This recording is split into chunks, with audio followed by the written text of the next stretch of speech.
So to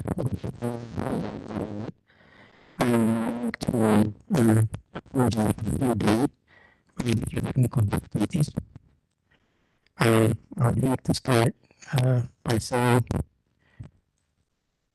Mwaramatuse Novatori Kazaniza. So I'm very proud to work with this exciting event to celebrate the successful completion of the WFP project. Jordan implemented the WFP program and the WFP cooperation and with the great agriculture and security WFP. My name is Bovino at IFC, the private sector arm of the World Bank Group. The person in beautiful Kipaharipur and those joining us online. Excited of this, we will be able to reflect on the project's achievements and highlight the key lessons learned through the from similar engagements with smallholder farmers in Rwanda and beyond that allowed private sector driven solutions to develop sustainable agricultural supply chains, which was the primary objective of this project.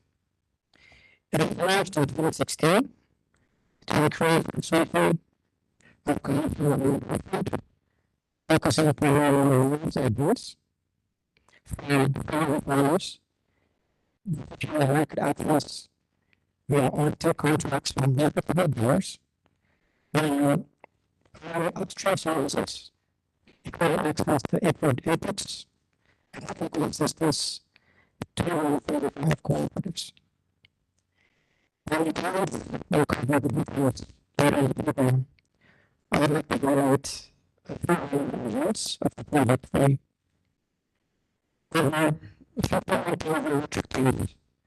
of high quality grade, very tailor-made sourced. Over 2.3 billion plans and facilitated to farmers.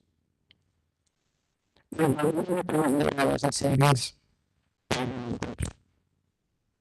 Now, in the numbers and incentives, the most impact of the project, the first ownership that was established over the last 6 years, will conclude the life of this project. And where the stakeholders is that starting with our first speaker. At this point, I would like to invite Ms. Monica Harris, the Vice Director of Relative Rwanda, to make a few remarks.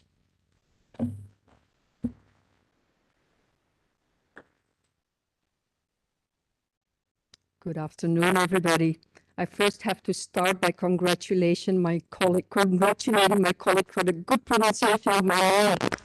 That never happens. So welcome everybody, and welcome government officials, IFC colleagues, and colleagues basically from around the world. We already had a meeting with the IFC colleagues yesterday, and if I remember correctly, we had people from IFC, from Nairobi, from Addis, from Mozambique, from Washington, and from Rwanda. So that's kind of going all around the globe, so really happy to be here.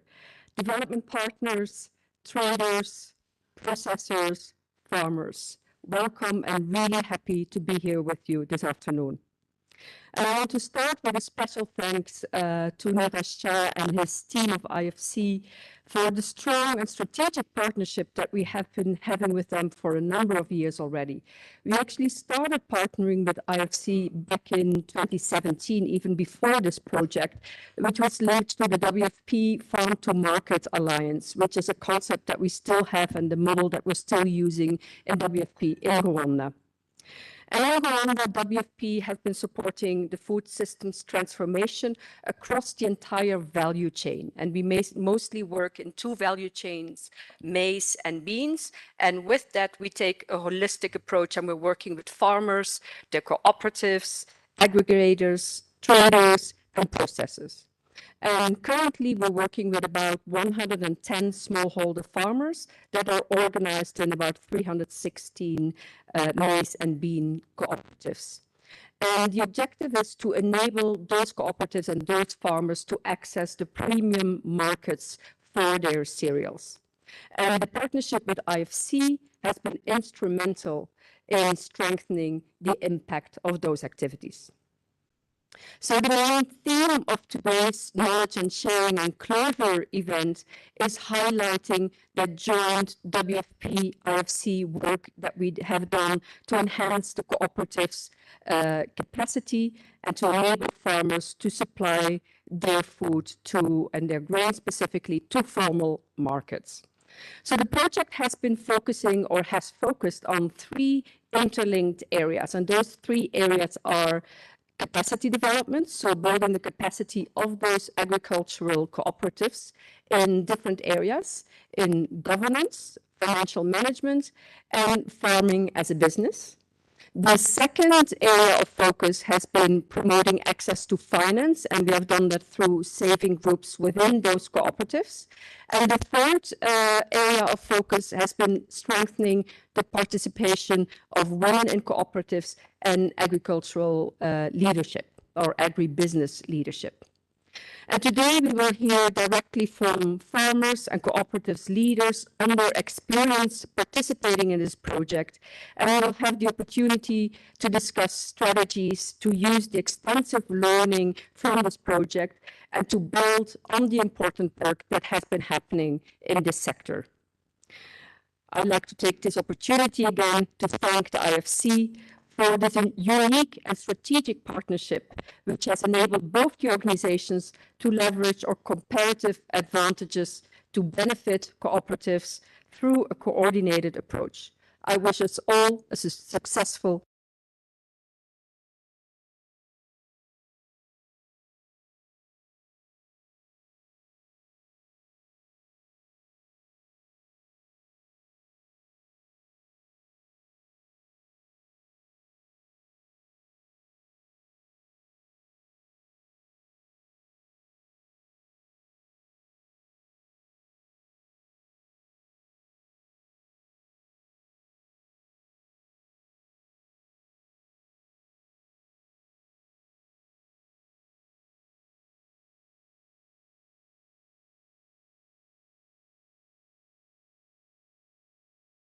Thank you.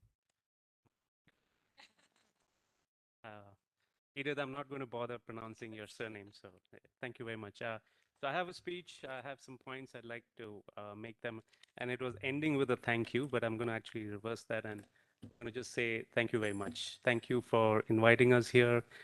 Thank you to the World Food Program teams and the IFC teams. Thanks, Nathan. Fantastic organization. It's great to be back in Kigali. I've been here in 2018. So my name is Neeraj Shah. I'm the program manager of the private sector window of CAFSP.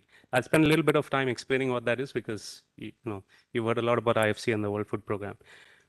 So there's the World Bank group, and then there is IFC, which is the private sector financing arm of the World Bank. And then IFC manages a lot of money for many countries under what we call blended finance. So the private sector window of CAFSP is a blended concessional finance program. We are supported by the governments of Australia, Japan, Canada, Netherlands, the UK, and the US. And the whole focus of the program is to support agribusinesses and agri-finance operations of eligible businesses in eligible countries, which the commercial investors deem too risky. We're not going to get into the mechanics of blended finance, but I think it's interesting that CAFSP was actually set up. Is there anybody remembers the 2008 food crisis? Right, so there was a similar situation, and the G20 set up the Global Agriculture and Food Security Program. It's a wider program. We're just the private sector window. But it's interesting that we are sitting here and talking about this program at a time when the world is going through a similar crisis. And we'll go through some of that as I go through my. So I think the one thing we've realized is that just giving finance to projects is not enough. So what you really need for a sustainable development is you need the advice, you need the technical assistance. And that's where GAFSP is able to support both the investments as well as the advisory projects. And this project is a really unique project. It's always great to come and see projects which end successfully. It doesn't happen very often. Everybody in the development world will tell you that you start off well and then at some point something hits you. So I think it's been 6 great years of collaboration and a lot of effort. So what does GAFSP do? Across the investment and the technical advice, what we are trying to do is we're focusing on, if you look at the the broad agri sector and where you're involving smallholder value chains, you're talking about access. You're talking about access to inputs, talking access to skills, tools, your access to finance, and then access to markets. So doing one of these is never going to be enough. You might have great improvements in productivity, but then if you don't have some market linkages to the end buyers, you're not going to be able to sell that. So you have great linkages with the buyers, but your quality is not good, so you need to work on those as well. So what we try to do is we try to cover these 4 areas. IFC has a very nice term called from farm to fork. And so we're trying to cover investments and advisory across that whole sort of spectrum of activities. And then GAFSP has 3 cross-cutting themes. So there's gender, there's nutrition, and there's climate. And so these are the 3 cross-cutting themes that cover everything that we do. And then I think we're at an interesting point in time because we've just come out, well, we're still coming out of COVID. And I think now we have the Ukraine crisis. So on both these things, when you add that together, you have record high prices for food, fuel, fertilizers. And so you're really staring, I think, at a repeat of what happened in 2008, maybe worse. You're looking at maybe record high prices sending maybe 40 million people into poverty and food insecurity. So I think it's really, in that context, this project and what it has achieved is really remarkable. And Beza referred to some of the achievements, and I'm not the expert here, and all the the panel and the farmers are going to talk about that. But just trying to touch 145 cooperatives, talk about 2 million, I think in 900 women. I think we've tried to train 900 women leaders of co-ops. And as the saying goes, if half the population is not involved, you're never going to get a successful business. So you really, I think gender is really at the heart of what GAFSP does, and we're really happy and proud to support anything that involves gender balancing. And even on the digital side, we're spending a lot of time on digitization of supply chains. So there's a whole bunch of activities that we get we get involved in. We have, as of now, more than 100 advisory projects. But again, coming back to this is really a great example of something that has really worked. And I think as we come out of COVID and as we deal with the crisis, I think we're going to have to look at more such projects. I know the team is sad that the project is coming to an end, but I think all good things must come to an end. And I'm just going to, I'm going to sit there and I'm going to listen to the panel because I think along with, there's a lot of learnings.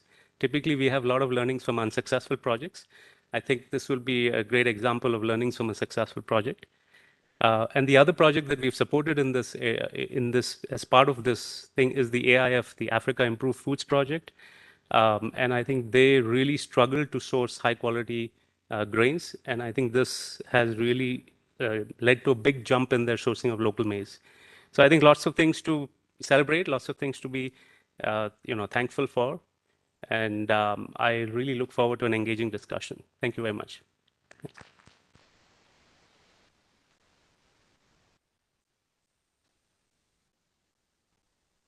Thank you so much, Niraj. So now I'm 2 for 2 with the names. I think I have about 6 more to go. So hopefully my record will be intact. I think a key theme that came out in both opening remarks is the value of partnership, collaboration, and teamwork between IFC and WFP and other stakeholders and partners as well. And to use a sports example or a sports metaphor, I don't know, I'm sure we have a lot of Arsenal fans in this room. I don't know if we have a lot of basketball fans, but if you know Michael Jordan, who is kind of, universally considered one of the best or the best basketball player of all time. One thing about Michael when he played was he liked to have the ball in his hands all the time. And it's said that one of his teammates or a coach or someone asked him, hey, Michael, there's no I in team.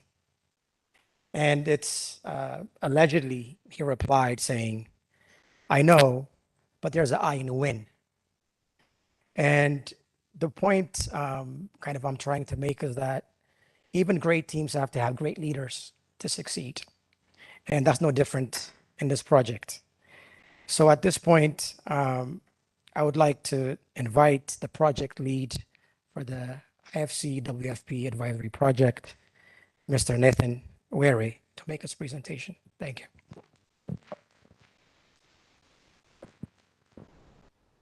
Hello, can you hear me? It's a bit low.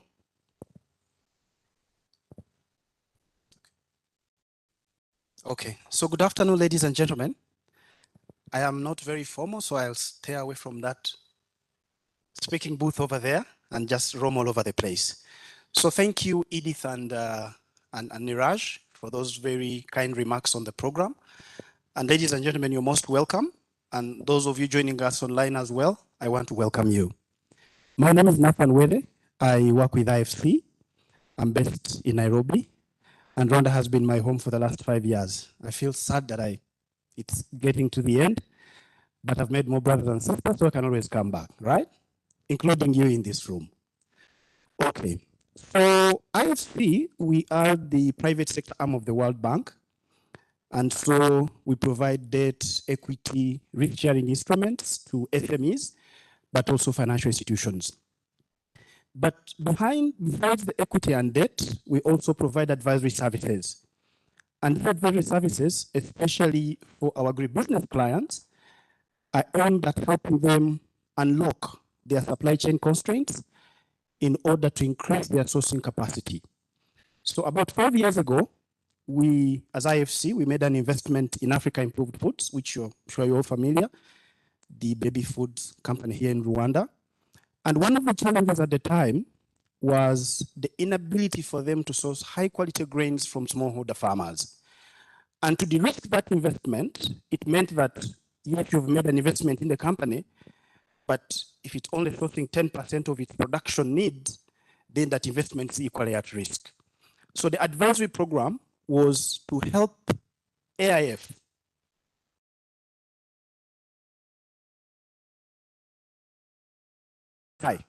wherever they sell some of their products. But at the back end of it all, also help us to reach that investment that we had put in there. But like Lisa mentioned, you win when you go together. So we entered into a marriage relationship. I don't know who was the wife and who was the husband, but I'm sure we're all there, right? And we entered into this partnership with World Food Program because we wanted to bring our unique capabilities as IFC and WFP and create value for the smallholder farmers.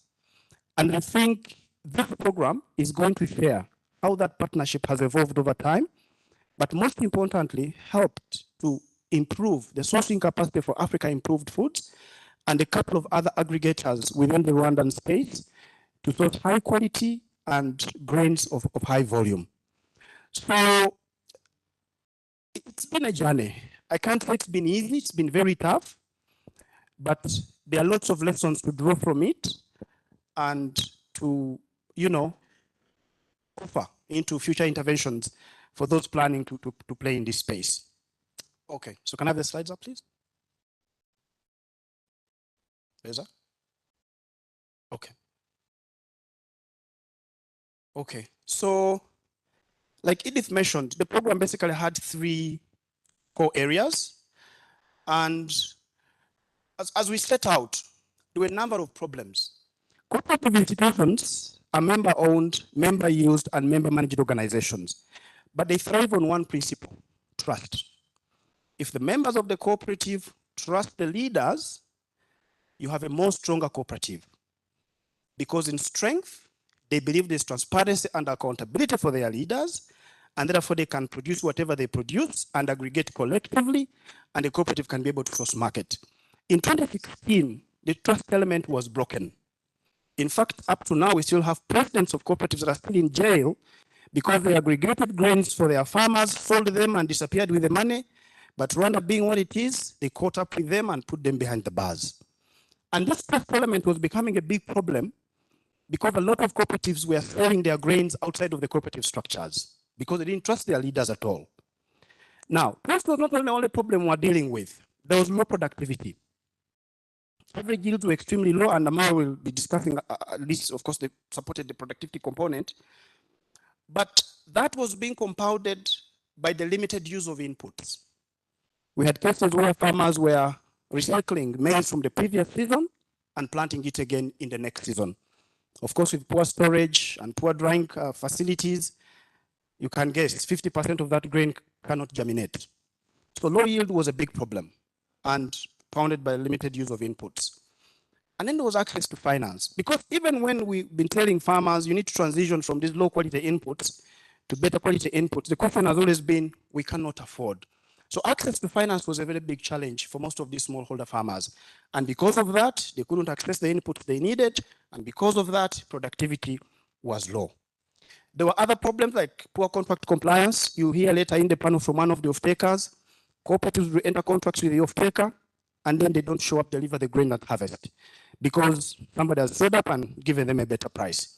So one of the things we've been focusing on is not just teaching them about governance and financial management and all.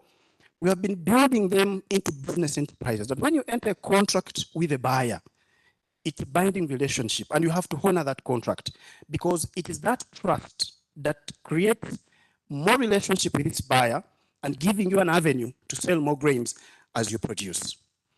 Then there was inconsistent records, and this has been a very major problem. As you'll hear later, even the Rwanda Revenue Authority has been struggling because even when they go to make tax assessments for some of these cooperatives, it's difficult to know how much they have made and therefore be able to assess them for tax. And because of that, they will make an assumption. The cooperative has no records. It can't say this is how much we made. The RRA said this is how much you're supposed to pay. The cooperative has no way of pushing back because they actually don't know what they made to drive the tax they need to pay. So there's a records problem. And of course, also this was the issue of the banks not able to lend to them because of the inconsistency of some of these records. Low quality grains was the other. At 2016, AIF was rejecting about 90% of the grains that were coming at its gate because they couldn't meet the standards for their production needs. Insider trading was the other problem. You had members, leaders in the cooperatives who were cutting deals on behalf of their members. So a president uses the cooperative structure, gets some little money, buys grains, enters the of course the cooperative enters a contract with the buyer. The president gets some money, buys maize from the farmers, aggregates it and sells it to the off-taker. And then he takes the difference. So if he's buying like 10,000 francs a ton of maize, sells it at 13,000. The difference, which is supposed to go to the farmers, goes to the president of the cooperative. So this is what was happening. And because of that, the farmers don't see value in the grain that they produce because somebody stands between them and the actual buyer. Limited women participation. The cooperative law provides for a minimum participation of women on the seats of the board of these cooperatives. But these positions were just being filled because that's what the law says. So you have women on the cooperative who have no influence at all. Oh, you need 3 positions? Okay, that's what the law says. Who wants to win of the positions? The women end up there. And because of that, the decision-making capacity of these women was low, and they did not have the capacity to influence decisions that the cooperative makes that could actually affect the women, or even lobby within the cooperative structures for decisions, policies that can be able to benefit the women who are members of these cooperative organizations. Limited knowledge on corporate governance. Of course, a lot of these leaders in the annual general meeting, they become members of the board, but then they don't know what to do. They're entrusted with a huge responsibility. Some cooperatives have up to 5,000, 6,000 members, but they have very limited knowledge in terms of what they need to do as leaders, as governors of these organizations. So those were the problems we were struggling with when we started this program. So to address them, the project designed a couple of components. Like I mentioned, we started in 2016, and the goal was to find a partner whom we can leverage our equal strength and deliver value for the farmers. So we wanted to improve the sourcing of high quality grains, like I mentioned, for people like IF and a couple of other off-takers as well. But we also wanted to improve the structuring of off-take markets, to remove the middleman, somebody showing up at the cooperative and telling the farmers, you know, I can add 50 francs on your ton or whatever, on your kilo, and I take it away. To bring trusted buyers of grains, buyers who have a reputation and can enter contracts which they will stand by them. Because we've also had cases where buyers enter contracts, when the harvest comes, they disappear. The farmers are stuck with the maize and they don't have nowhere to put it. Imagine you have 4,000 metric tons of maize. You enter the contract with the buyer is nowhere to be seen. So the goal was to ensure that we structure these markets and give farmers the ability to enter into formal relationships with these buyers and sell their grains. Because having these formal relationships would also improve their ability to access financing from the financial institutions. And then, on the back of all that, provide upstream services, of course, including access to high quality inputs to address the low productivity issue, access to financial services, both at input and off-take level, but also access to knowledge to improve how to produce. And we divided these components among ourselves. So WFP supported agronomy, post-harvest handling, and structuring of off-take markets. So they've been training farmers on how to grow maize better, how to use better seed and apply them, crop protection products and all, but most importantly, how to handle these grains at post-harvest. Because we also realize that the quality collapses a lot at post-harvest. And then as IFC, we focused on capacitating the knowledge, soft skills, governance, management, financial management, record keeping, and a range of all those things that would make cooperatives be run better and drive trust among their members. So those were the two focus areas for both organizations. Okay, so I'm going to get into component one, but allow me to take some water because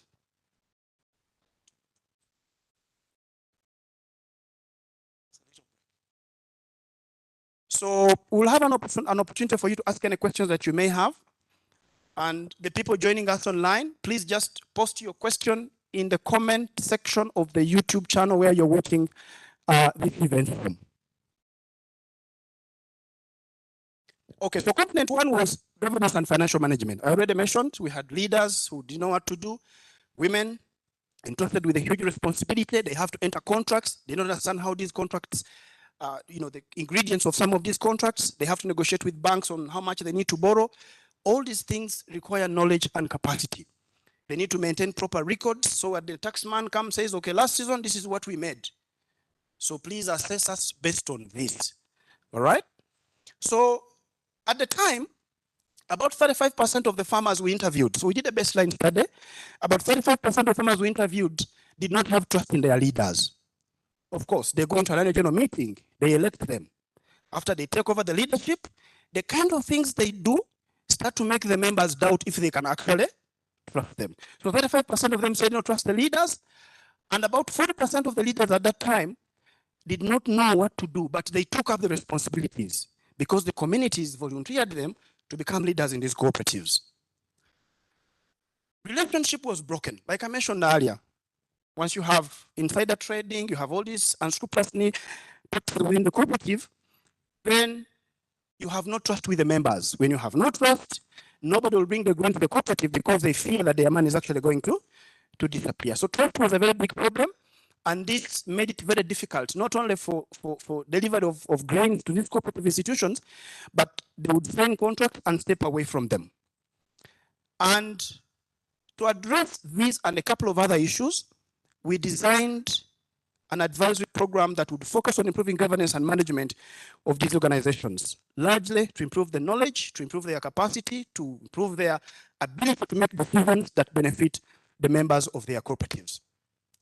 So how did we assess the cooperative capacity gaps in order to design a capacity building intervention? So we partnered with a Dutch company called Scope Insights. I'm sure some of you have heard about it. They have developed an interesting 8-dimensional assessment tool for capacity. And this assessment looks at a number of areas, things like financial management, the ability to produce quality and consistent reports, things like linkage to markets and financial services, things like ability to bulk and source inputs for some of your members. So these 8 dimensions, each cooperative is assessed and it's given a score. The score is on the scale of 1 to 5. So 1 being lowest, 5 being highest. So we subjected the cooperatives to this assessment to determine where the gaps were across these 8 dimensional areas. And so if I give you an example here, this is just an example we have pulled. So we do a baseline assessment when we start the project. We implement the intervention, and then we do an endline assessment. So the sample I've just picked here, we are still doing the endline assessment. So if you look at, for example, Hero 25, they scored 3.7 on the scale of 5, and now they have scored 4.2, meaning there has been an improvement. So if they had issues with their financial reporting and all, we've been helping them to fix that. When we checked again, there has been an improvement. So you can see from the baseline score and endline score, there has been an improvement. But there's the first cooperative on top here, assessed at 3.9 at baseline, assessed at 3.3 at endline. What happened with this cooperative is that COVID has eroded some of the gains. So when we were assessing them, they had an accountant, they had a manager in their cooperative, and they had the structures. Cooperative hit, they couldn't sell most of their grains. They didn't have money to pay some of these people, right? And they had to let them go. So there is a shift, a negative shift for this cooperative, not because it is so bad, but because of external environment that have happened outside of their control. They have not been able to sustain the kind of structure they had when we eventually assess them. So literally, this is what the assessment tool does. It gives us the score at the beginning, how bad you are. So we know that if you score on those 8 dimensions, where you score lowest is where we focus the intervention. And we've trained, out of this governance and financial management intervention, we've trained about 2,300 people. These are leaders, women and men, who manage and oversee the governance of these institutions. 42% of them women. In fact, we've just completed an assessment. I don't know if you can see this clearly, it's a little bit far, but we're asking the members of these cooperatives a question on if they think that the decisions their leaders are making influence and positively impact the operations of the cooperative. Do they feel happy about the leaders that they have? 86.3% of them have returned and said yes, our leaders are making better decisions, they are entering into better contracts, they are entering into better negotiations on behalf of us. This was not the case when we started. Okay? We've also asked them to tell us which particular services in the cooperatives have actually improved over time. About 67% have told us that the cooperative provides better access to market. So the cooperative has the ability, the leaders now go look at the off-takers that WFP have profiled, and then they can provide market to their members. 65.3% have said the farmers receiving better training as a result of the interventions in helping their leaders understand their roles better, and therefore go and look for value-added services that can improve the livelihoods of their members. About 32 or there about 62%, they show that they have had better access to high-quality inputs. So this study is still ongoing, and we'll be able to share the results, and you can be able to see how this quality of these services has evolved as a result of this intervention. The second component was on gender. Like I mentioned, the women were there on the board. You see, there's a difference between being on the board and being able to influence things on the board. They're 2 different things. So being on the board is just a number count. Yeah, we have 3 women on the board, and we're very happy about them. But do they actually influence the decisions that affect the everyday women that are into these cooperatives? So gender problem. So in 2016, of course, like I mentioned, the government provides a threshold for women to be on the board. That's fine, which is good and great. That positioning is there. The knowledge is a little bit low, but also access to finance for some of these women was very low. Of course, we know traditionally in Africa, access to finance is different for women. They don't own assets, they don't make decisions on their own, so it's a whole big problem. And the decision for them to even emerge and become leaders was very poor. Like most women wanted to come and join on the board voluntarily besides the 3 positions also that the law provides, but most of them were actually afraid. And when we asked them why, because I don't know what happens there, I don't want to be embarrassed, I don't want to be, this kind of thing. So the inability to influence decisions that directly affect them, despite being on the board, was a bigger problem. And because of that, they would not mobilize their fellow women who are outside of the cooperative structures to join and benefit from the values and services that the cooperative actually provides. So we designed a gender program that was aimed at identifying women currently on the boards of those cooperatives, but also women outside the boards of the cooperative in the membership. Because as you know, these leaders have terms. 3 years, 2 terms, you are gone. But then you need to train a pool of those who can come when the others leave. So we developed a simple criteria, and when we would go to some of the meetings of these cooperatives, we'll tell them, we are looking to train women, but they must have 1, 2, 3, 4. Do you have any of these things? So women would come up and say, okay, I think I have those things. And therefore would add them to the ones already on the board and train them. So the ones who are already there, be able to train them to influence the decisions that affect their women members on the board. The ones who are not on the board, prepare them for the next AGM so they can also assume these leadership roles. So we've trained about 959 of them in training on governance and leadership, but also training and coaching.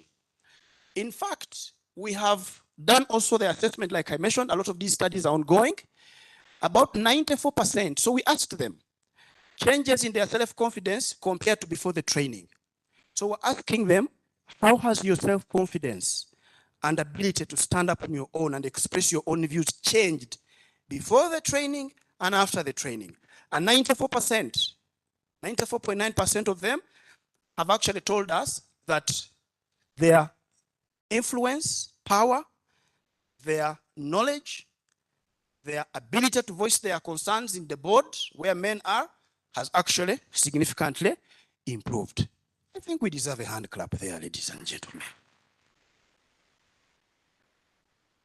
We have empowered women. I was expecting women to say, yeah. Absolutely. And this is good because even when they leave the board, they have the influencing power. They will be able to encourage the other members to also join in order to ensure that there's consistency in terms of how the benefits of women actually are delivered. Now, I have this interesting graph here, which I think you'll be able to see probably. But I'll focus on this part of the graph. So this is 2014 to 2017, before the program started. We had about participation of women in leadership. Women who actually showed up and participated to be leaders was like, 1.5% in 2014, 4.5% in 2016, 1.5% in 2017. After the intervention, which is 2018, 2020, this number has gone to 14% in 2018 or thereabout, 17, 20.9 in 2018, 2019. It went down in 13.4. Why? Why do you think it went down? Now I'm the teacher, you are the. Because of COVID, exactly. Because of COVID, cooperatives could not hold an regional meeting to vote their new leaders. But we have seen that this number has again gone up as situations start to open and more leaders actually coming up to assume leadership roles. Am I doing on time? Access to finance was the final component. Because everything around productivity, sourcing inputs, access to irrigation, whatever, fertilizer, seed, revolves around access to finance. So of course, as IFC, we provide financing, lines of credit to financial institutions, and that was part of our role. So what we did in 2016, we provided a line of credit of about $8 million to one of the local financial institutions here. The goal for this money was to act as a pipeline for the financial institution to provide input and output credit to cooperative organizations, okay? Because these institutions say, yeah, you want us to lend to farmers, but we don't have the money. So, okay, you have $8 million right here. We give it to you.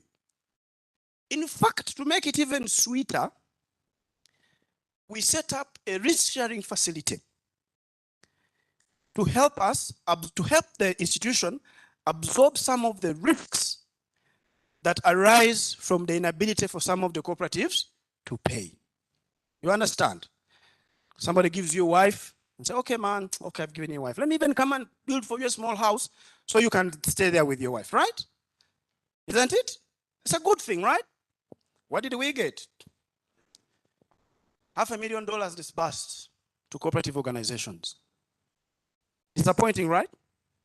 Absolutely. And you'll see in some of the lessons that we shall highlight later.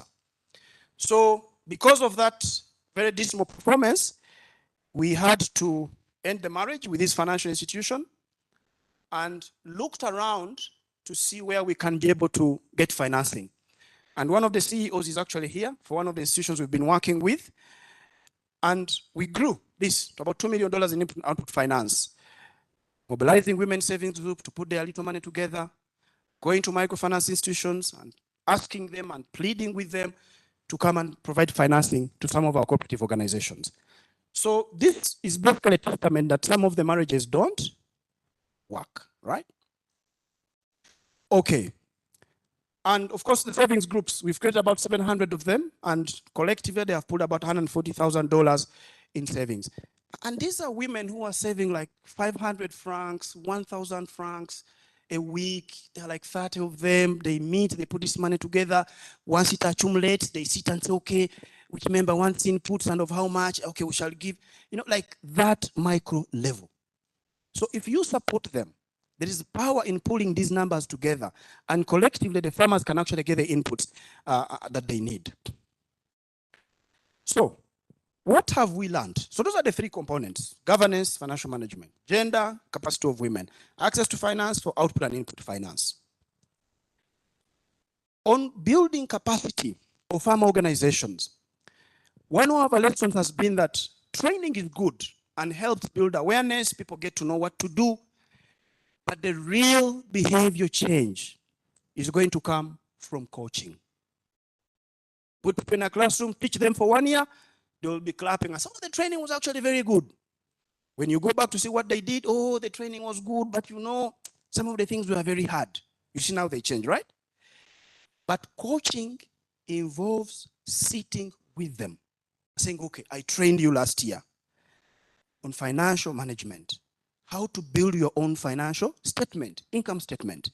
We have built even templates for them to fill, easy templates. We have a handbook, maybe if you can help me find it with Sylvester. We have built a handbook that's in Kenya, Rwanda, that provides a step-by-step guide on how they can complete some of their financial statements. So after we put them in the class, we tell them what needs to be done. Then we go to their cooperatives, in their own environment, in their own language, and we sit with them. And we teach them step by step, by step, by step. We leave them with assignments, and then we go. We come back again and say, okay, yeah, this was actually good, but this one I forgot. We again focus on that. So at the end of the day, they are able to make their own changes that impact the performance of their own organizations. So lesson number 1, train people is great, but coach them. That's why football teams have coaches, isn't it? Because the coach people every day to say, but my friend, this pass of yours was not very good. Otherwise, they will train and what? And go away. Lesson number 2 on capacitating. Interventions that support cooperative organizations must also support the regulator.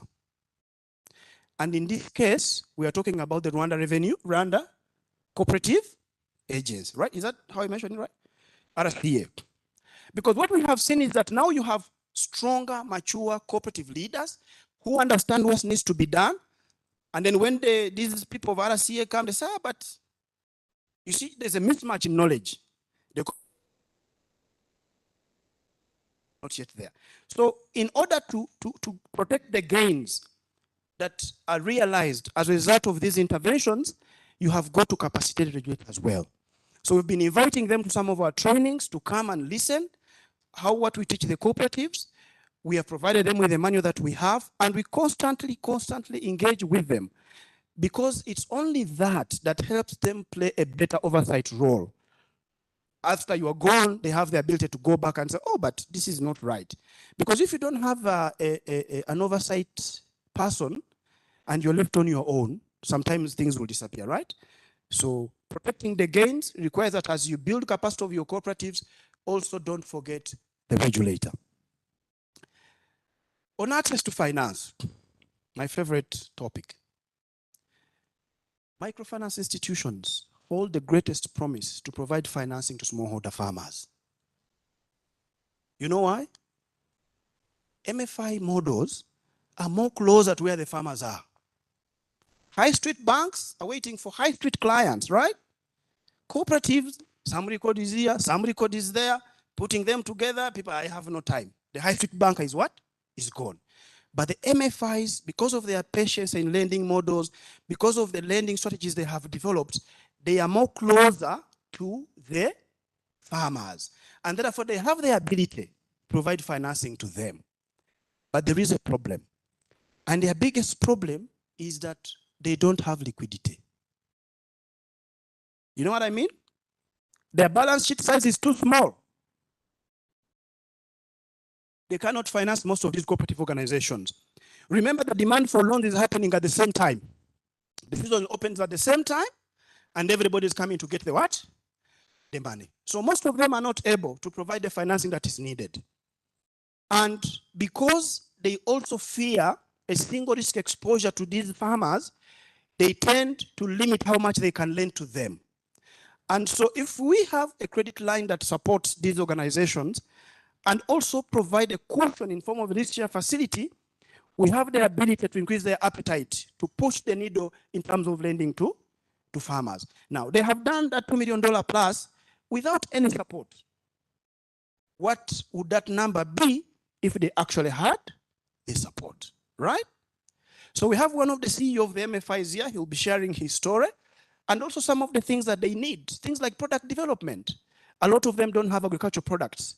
They package agricultural products into business loans. They call it agriculture, but when you go down, the terms are monthly payments and this kind of thing, which is really very, very difficult. So to reach these smallholder farmers, we need to work with institutions that are closest to them. But for that to work, we need to make sure that we find the money to expand their balance sheet size, but also capacity and risk-sharing instruments in order to cushion them against risk. On access to finance again, informal credit and savings institutions are also a great promise because we have seen that 1 + 1 makes a bundle, and the little money they keep saving can actually accumulate and become a source for the first line financing in terms of inputs.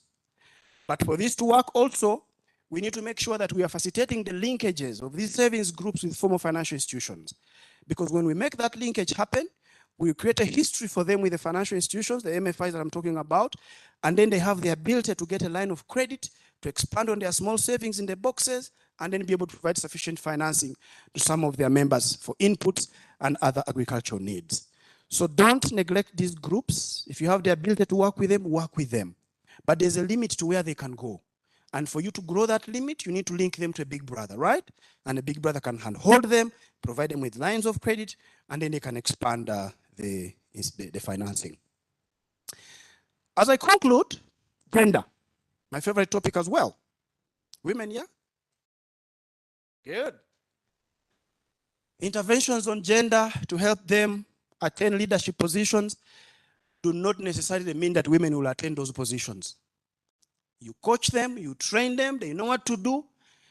They will not make the jump because women have barriers to assuming leadership roles that they need to have. And this is what we have found. Okay? Oh, I went to another one. So here what we are saying is that interventions that target women should also involve the what? The men. The men must be aware, okay? The value of their women, first of all, going into the training, the value of their wives going into these leadership roles. Because if you don't, they block them. Yeah, they say, don't go. Reason? Yeah, just don't go. I've said don't go. Are there men of that kind? Of course they are not. So we've been creating awareness about gender and the importance of women participation in the maize value chain, especially in the leadership roles, by involving the men. When they listen to the training, they say, okay, I think it's good. The women should actually be able to, they should be able to participate. And this is what I'm saying here, that permission for the women to participate in the training is actually issued by them. In fact, one of the biggest barriers for women access to training is the men. Yeah. They wake up and say, you are not going to that train, I'm actually the one going. Now, when you look at some value chains, some roles are played by women, isn't it? So a man goes there and is being taught the things which a woman is supposed to do. And when he comes back, he doesn't even do them. The woman who was supposed to go did not go. You understand?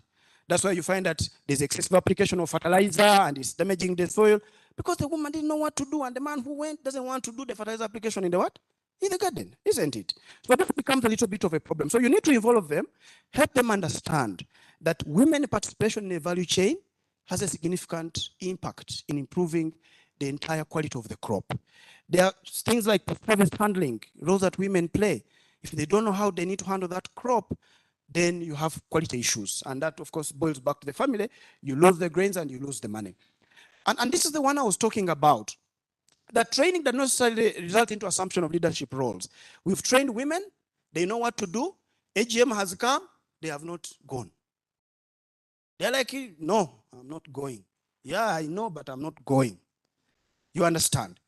Because there are barriers that need to be addressed. One of them is the one that I mentioned, which is the men. You, but not you in this room, but the men who are there in the cooperatives. Okay? So by involving them, we increase the chances of opening up opportunities for their wives in order to be able to participate. Now, this graph is interesting. Of all the women, the first box, okay, this one shows training. Of all the women we trained, only 49.2% of them showed up to assume leadership roles. The others did not. Even though they had the training, they had the know-how, they just said, you know what, I'm not going there. Why? Because of different issues, including the men. When we coached them, this number improved a little bit, about 50%. In other words, of all the women who received coaching, only 50% showed up to assume leadership roles. Meaning that if you coach and train, but you don't address the barriers that women face, they will not make the jump. You get what I'm saying? So you have to be cognizant of those barriers, address them, and then help these women to assume these roles. And ladies and gentlemen, that's where it all ends. Thank you.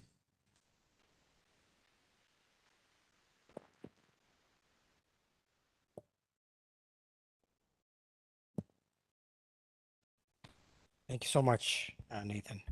Hopefully now you guys see why I called him the Michael Jordan of this project, but I might have used the wrong position. Instead of a star player, maybe Nathan is a star coach. So maybe he's the Arsene Wenger or Jose Mourinho of this project.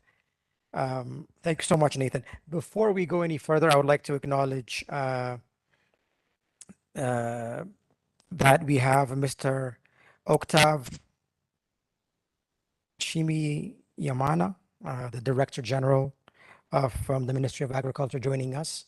Thank you so much for joining us. Hopefully you'll be around to make some closing remarks at the end of the session. So thank you so much for being here. We appreciate you.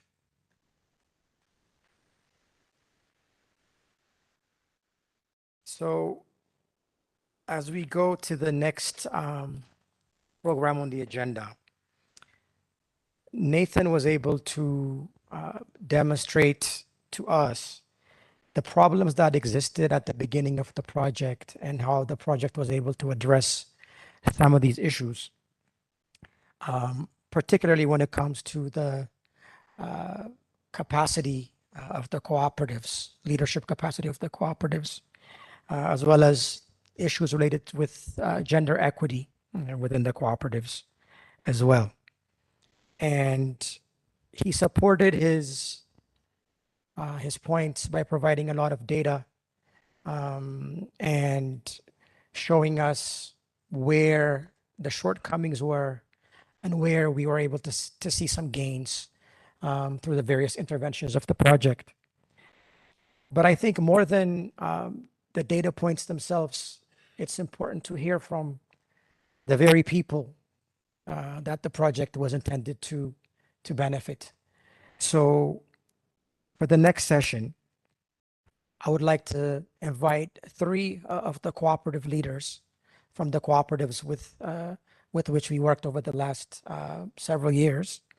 And I would like to invite Miss Seraphine Uitonze, Mr. Kiwizera Theogen, and Ms. Nyara Safari Ifarizi to the stage, please. Thank you. And I would also like to invite Mr. Benjamin Zigama Sabo, who will be helping me moderate this discussion with the cooperative leaders. And all three of them are presidents of their respective cooperatives.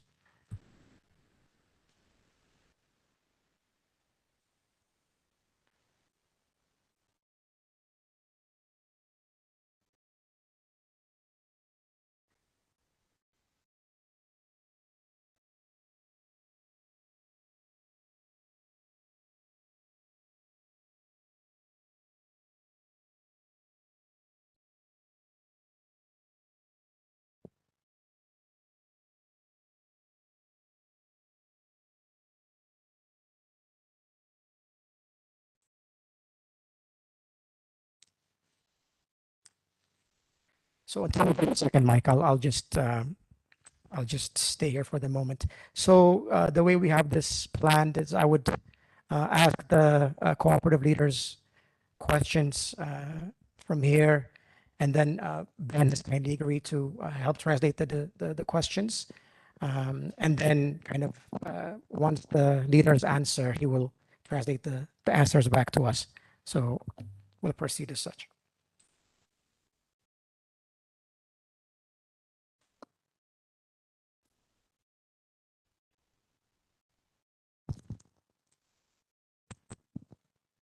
Test one. Can you hear me? It's okay. Okay, thanks. So thank you very, very much. Just to reintroduce the three panelists.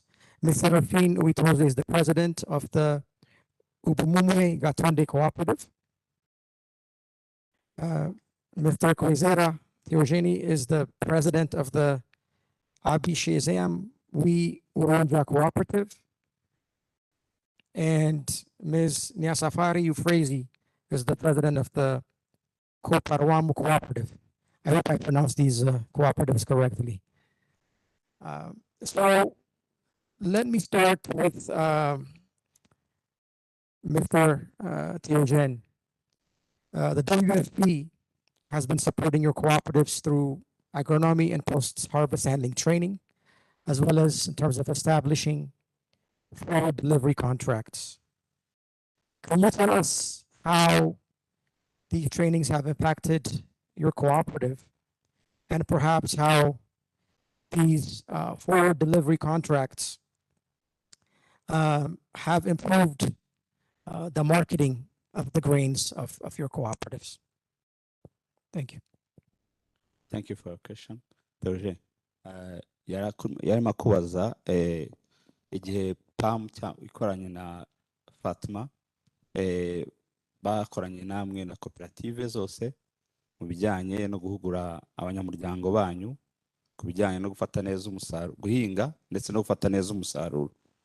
Rero yarimo abariza abari aha ngaha bose icyo ayo mahugurwa yabamariye, ndetse n'icyo ayo masezerano mujyana n'abaguzi yaba yarabamariye mu gihe kirekire.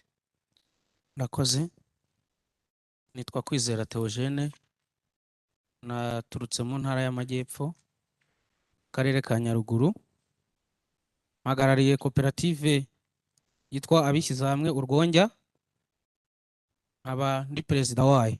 Ni koperative igizwe n'abanyamuryango 1742, harimo abagore 934 n'abagabo 808.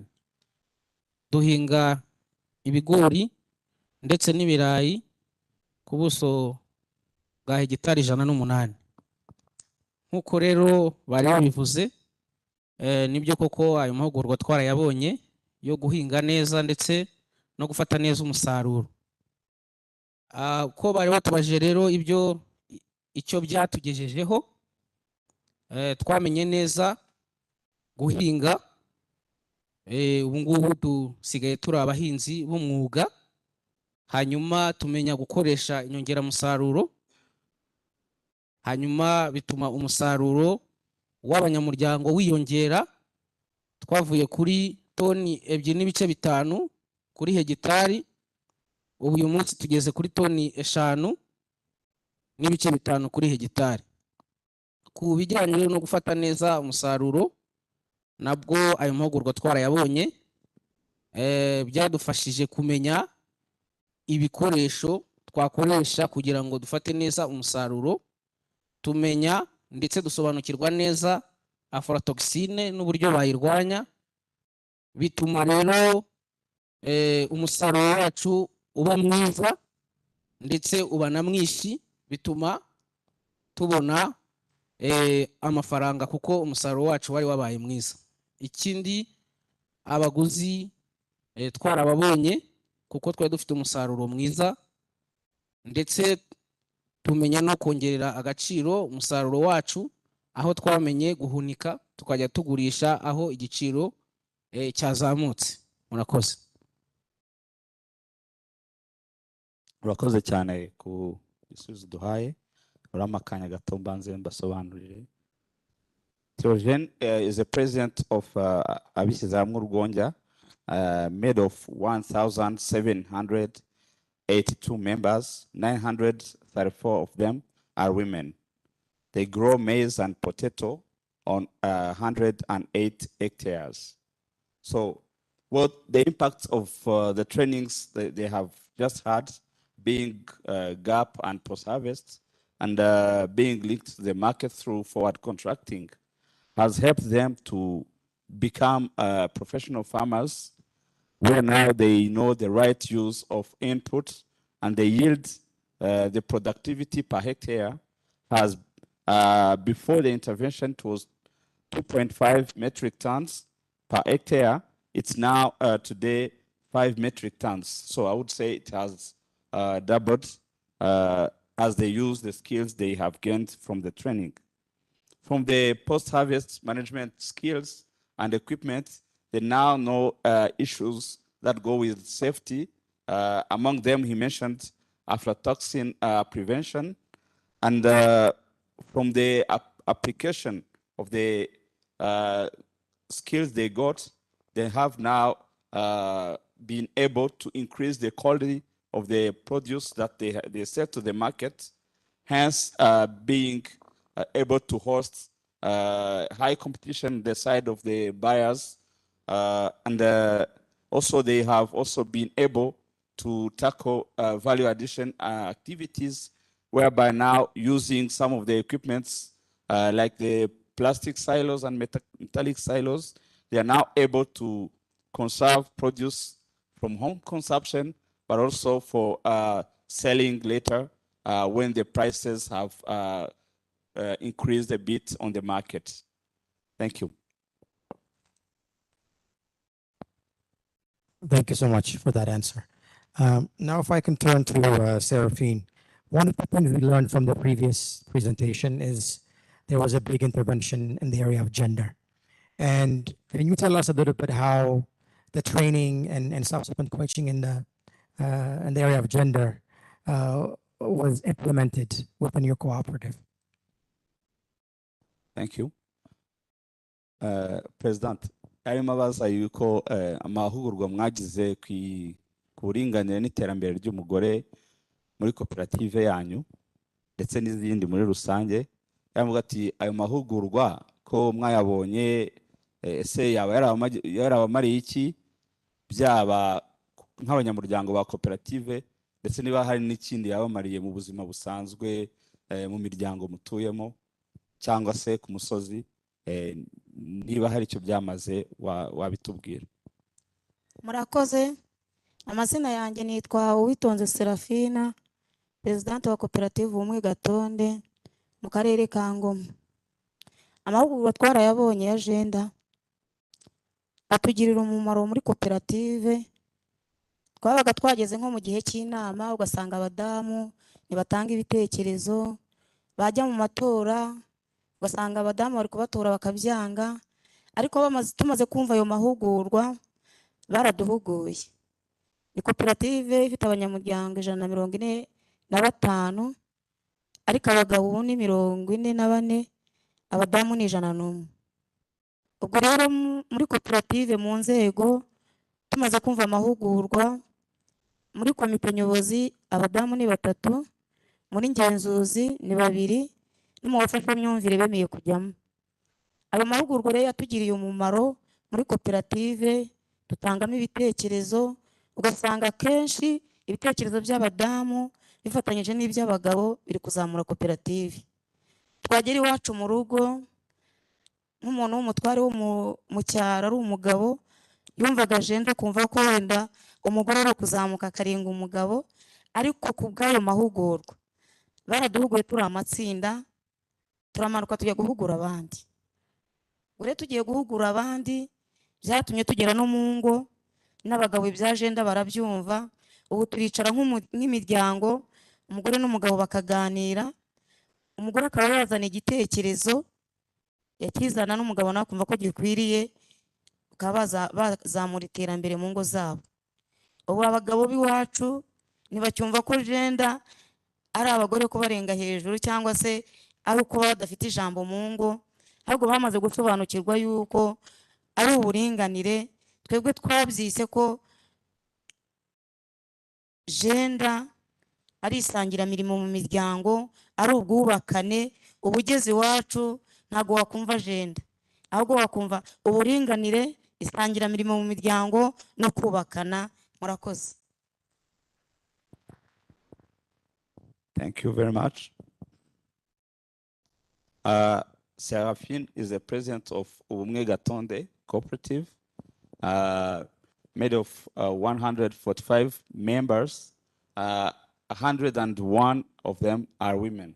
So she was saying before the trainings, it's a women-dominated cooperative, but they used to only have leadership being executive or control committee made of only men. So from the trainings they had, the first thing they had as an impact is the active participation of women during the general assemblies, whereby they used to simply attend for the sake of filling the quorum. But for the time being, they've been able to contribute, giving ideas, and from the trainings on leadership, now today, 3 of the 5 executive committee are women, and from the control committee, 2 of the 3 committee members are women. So it's something that she thinks is making the cooperative progress, and it has gone beyond the cooperative and the cooperative activities. They are now working with the family members on a parity shared contribution, whereby they are not there to only implement or obey to the head of household instructions, but they feel they are part of the suggestions and the management and governing the families. So she thinks, though they have been a very limited number of the trainees, but they took up the task to go and train not only the women of the cooperative, but also the men, so that they get engaged on the gender mainstreaming program for the livelihoods where they live from. That's all. Thank you.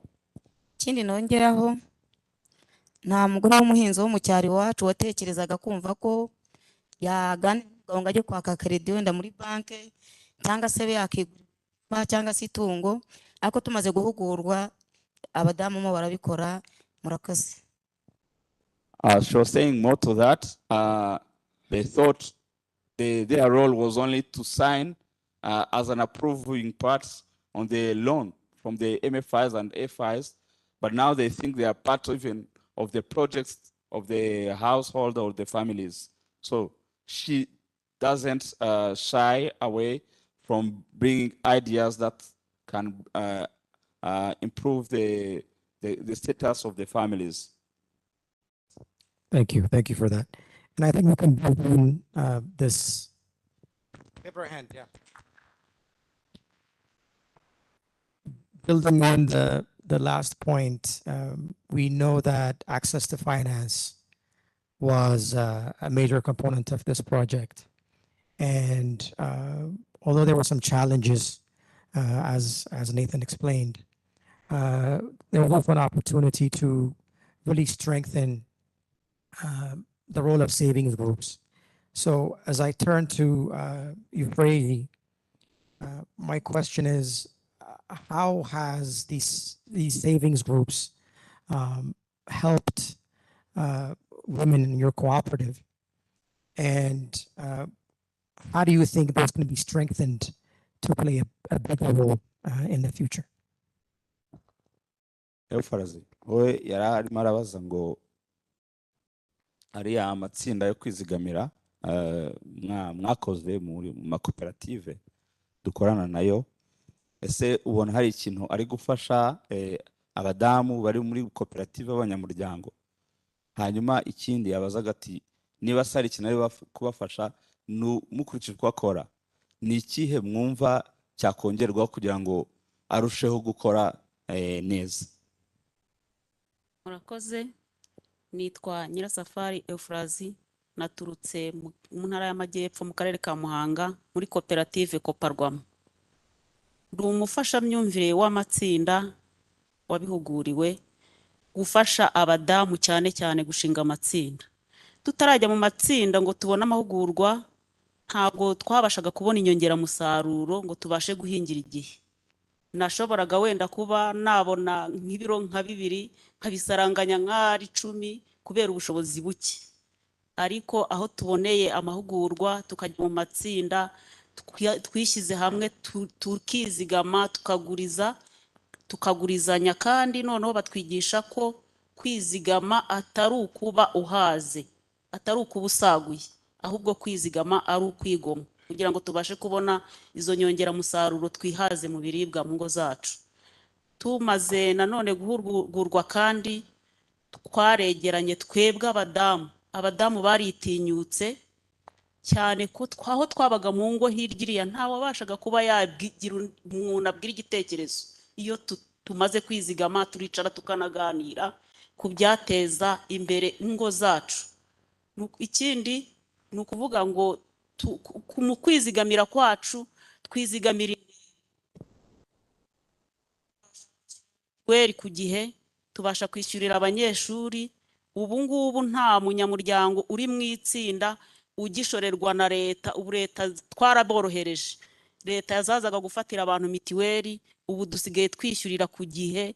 Nicyo amatsinda yatumariye. Murakoze. Koze nawe Kazi is the president of Koparwamo Cooperative, and she is one of the saving group ambassadors within the community.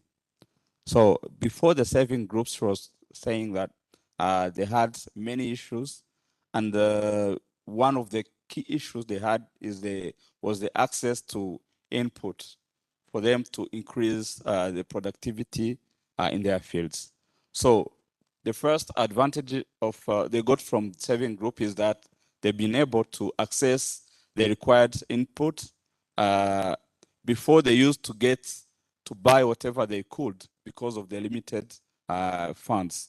Now they are able to buy all the inputs they need in order to increase the yield and have enough produce to take to the market. And she has learned that saving is not saving what is left, but is a sacrifice. So their group is saving for a purpose, where now they are able not only to solve problems that they have on farm, but also some of the social problems that they face, they are able to address them. She was mentioning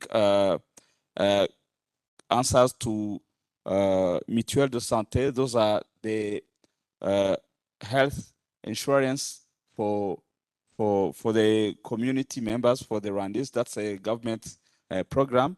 Another capacity they got from the saving group is now they're able to pay the school fees for the kids and the other family members for the other social needs that they incur all along.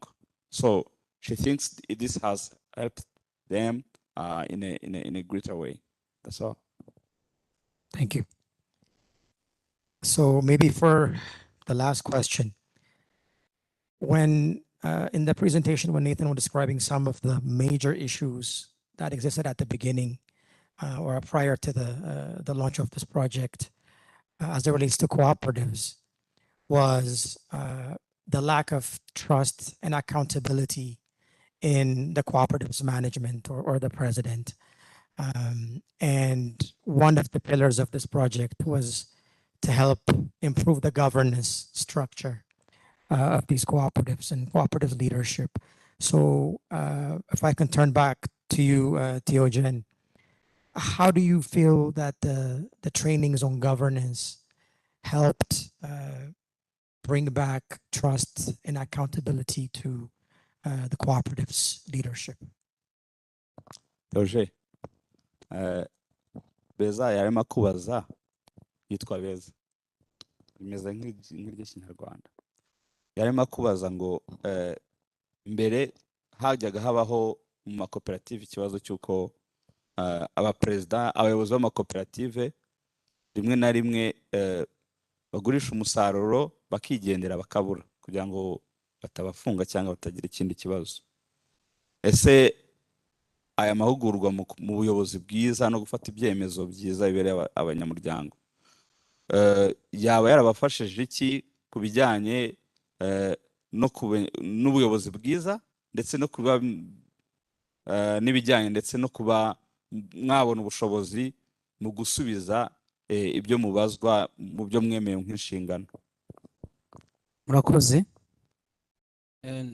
Nibyo koko abayobozi bamwe b'amakoperative bajyaga banyereza umutungo wa koperative, ariko aho tuboneye amahugurwa ku bijyanye n'imiyoborere twabashije kumenya neza inshingano za buri rwego, yaba komite, yaba inteko rusange ndetse n'amatsinda.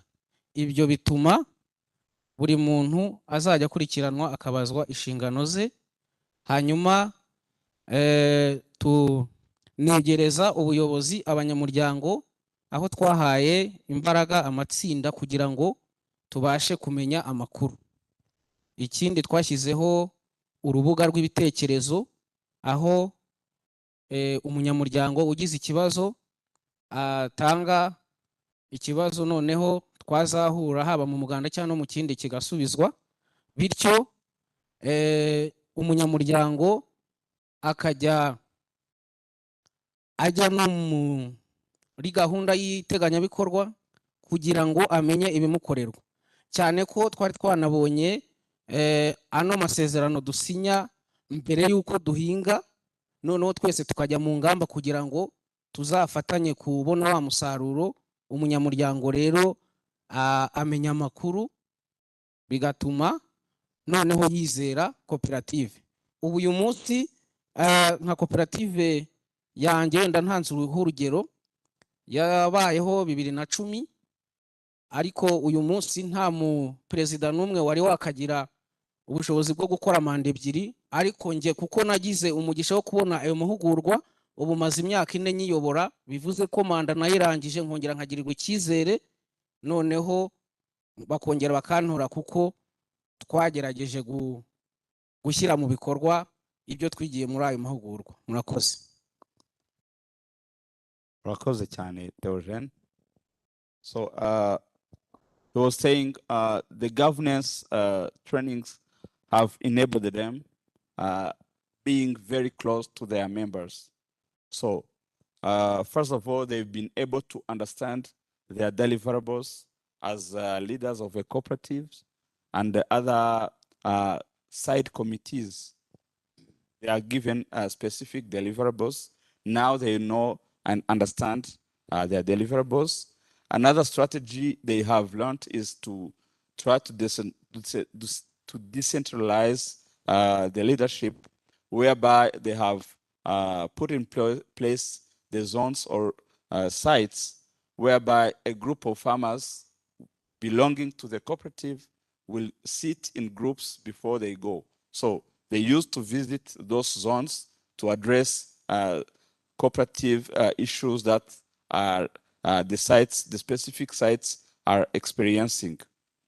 Another one is a feedback mechanism where they have now, apart from the site visits, they also have suggestion box where they can aggregate ideas or suggestions from the members and get to address them instead of having only one general assembly for the more than 300 members. So you understand that the feedback mechanism was very weak, but now they think from the empowered zone or sites, it's been enhanced. So one of the outcome of it is that since 2010, he was saying, it was not possible to have one single president running 2 mandates or 2 terms, simply because of the bad governance that he had or she had exercised previously. So now it's the first time from his cooperative, from the trainings he got, he's been able to run again for the 2nd term, and he won it. So I think also that one is an outcome from the governance trainings that they have had. Thank you very much.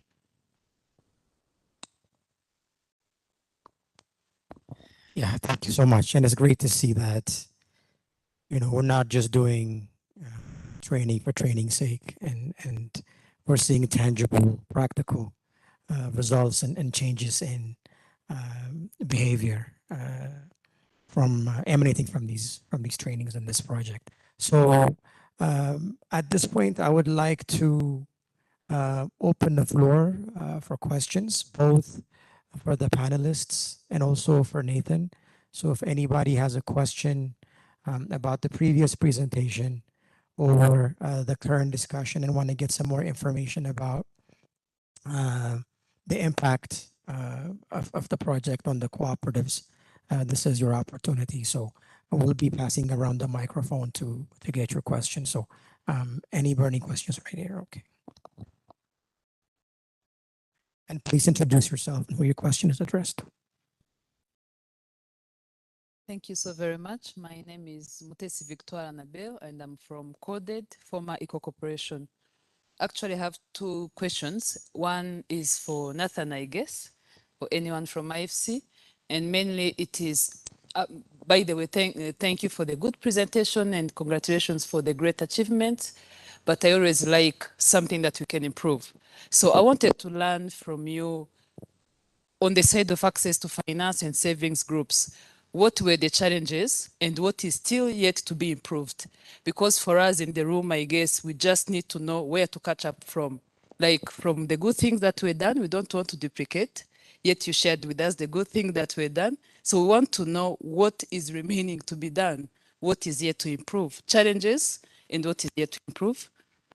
My second question is, I've heard Nathan saying that one of the lessons learned is when you're training or capacitating the cooperatives, you should take it with the regulators, which is a good point. But I really want to know how does that work? Because let me be a little bit honest. When we talk about regulators, most of the time these are government officials and everything. Now, I'm imagining in my mind, calling them for a training or calling them, I mean, I don't really find it in my mind. So maybe Nathan can explain a little bit more. Yeah, thank you. Thank you so much. Nathan, you want to take this one or you want to get a couple of questions? Okay. Any other questions? I have a question. My name is Warenga. I'm a consultant in market systems and inclusive finance. My question is for the cooperatives. Now that the project has ended, what do you see as the future of your business and financing in the future?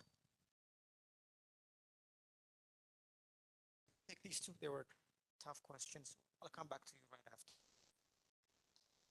Yeah, thank you, Beza. Of course, my sister from CodeAid. Like I mentioned, on access to finance, we see that there's a promise to work with MFIs, but they don't have money.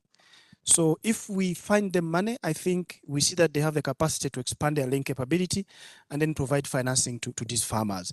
The MFIs are willing. The issue is not that they are not, they are willing, but they need the funds in order to be able to do that.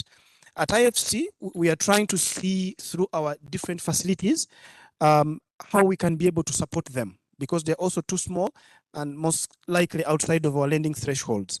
So by being able to provide a vehicle for them to access money, we see that there's an opportunity for them to continue.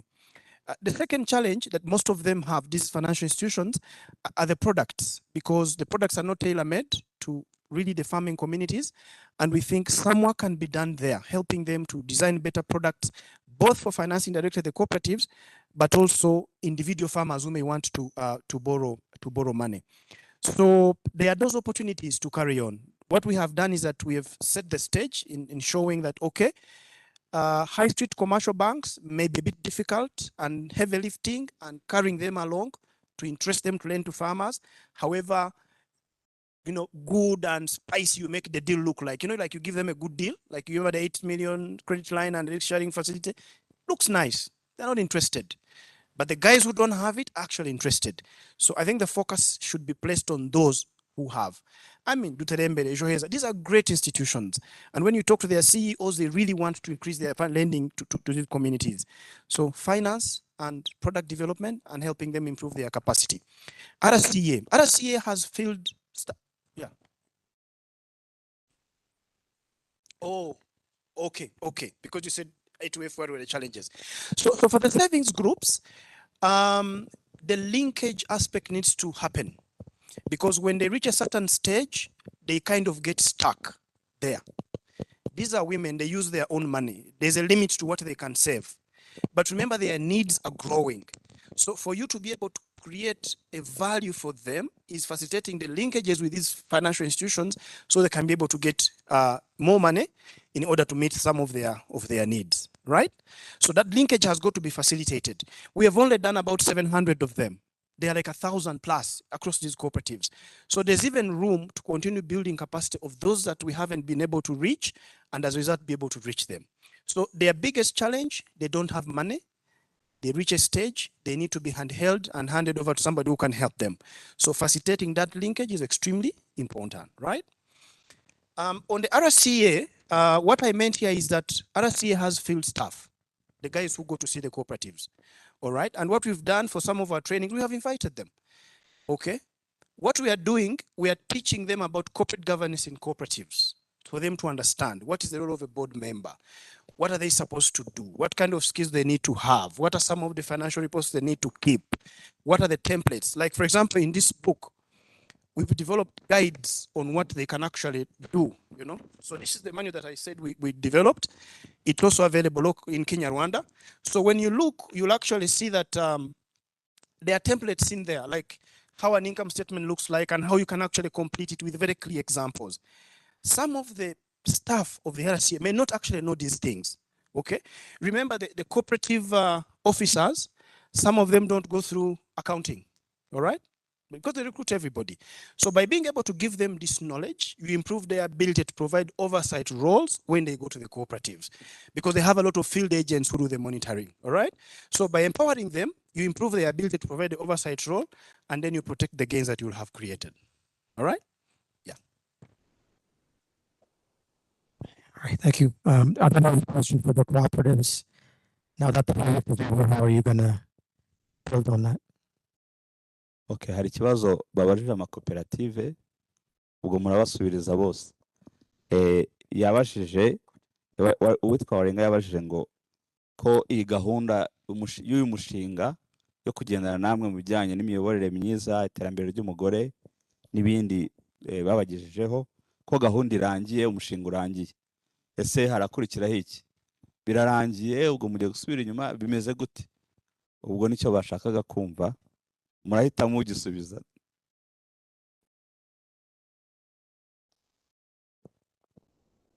Murakoze. Nibyo koko umushinga urarangiye, ariko mu byo navuze ko batwigishije ku bijyanye no guhinga, navuze ko byadufashije. Uyu munsi turi guhinga by'umwuga, turi guhinga nk'akazi. Ntabwo rero twumva ko bigomba kurangira, kuko twamaze deja kumenya guhinga, tubikora nk'umwuga, tubikora kinyamwuga.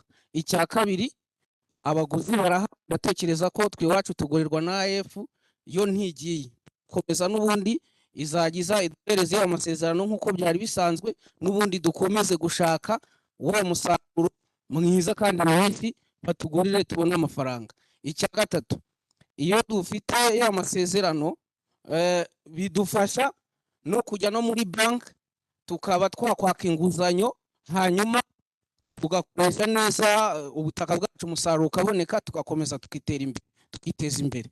Murakoze.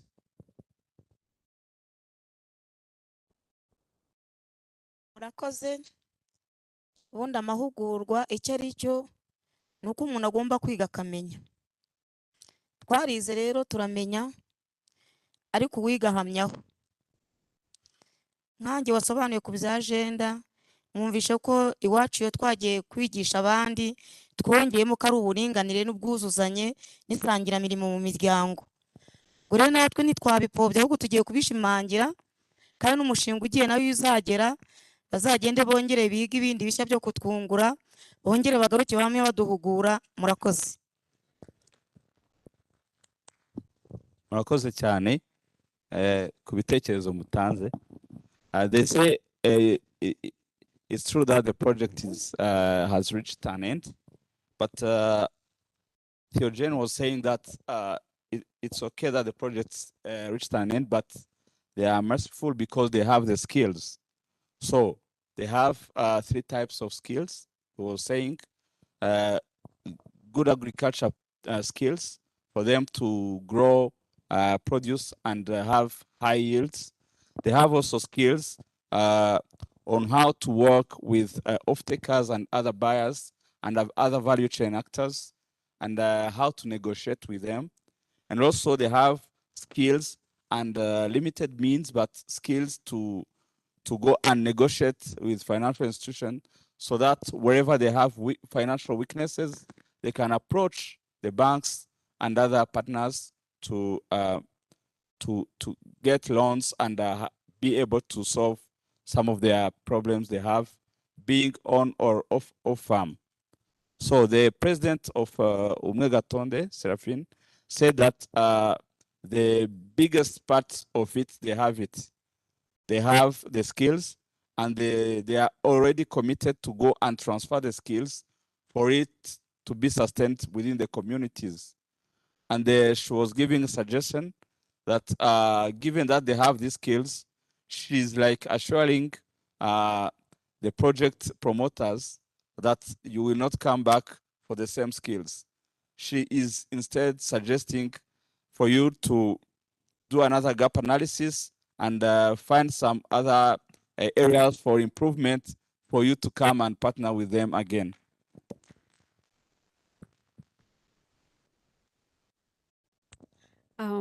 Thank you.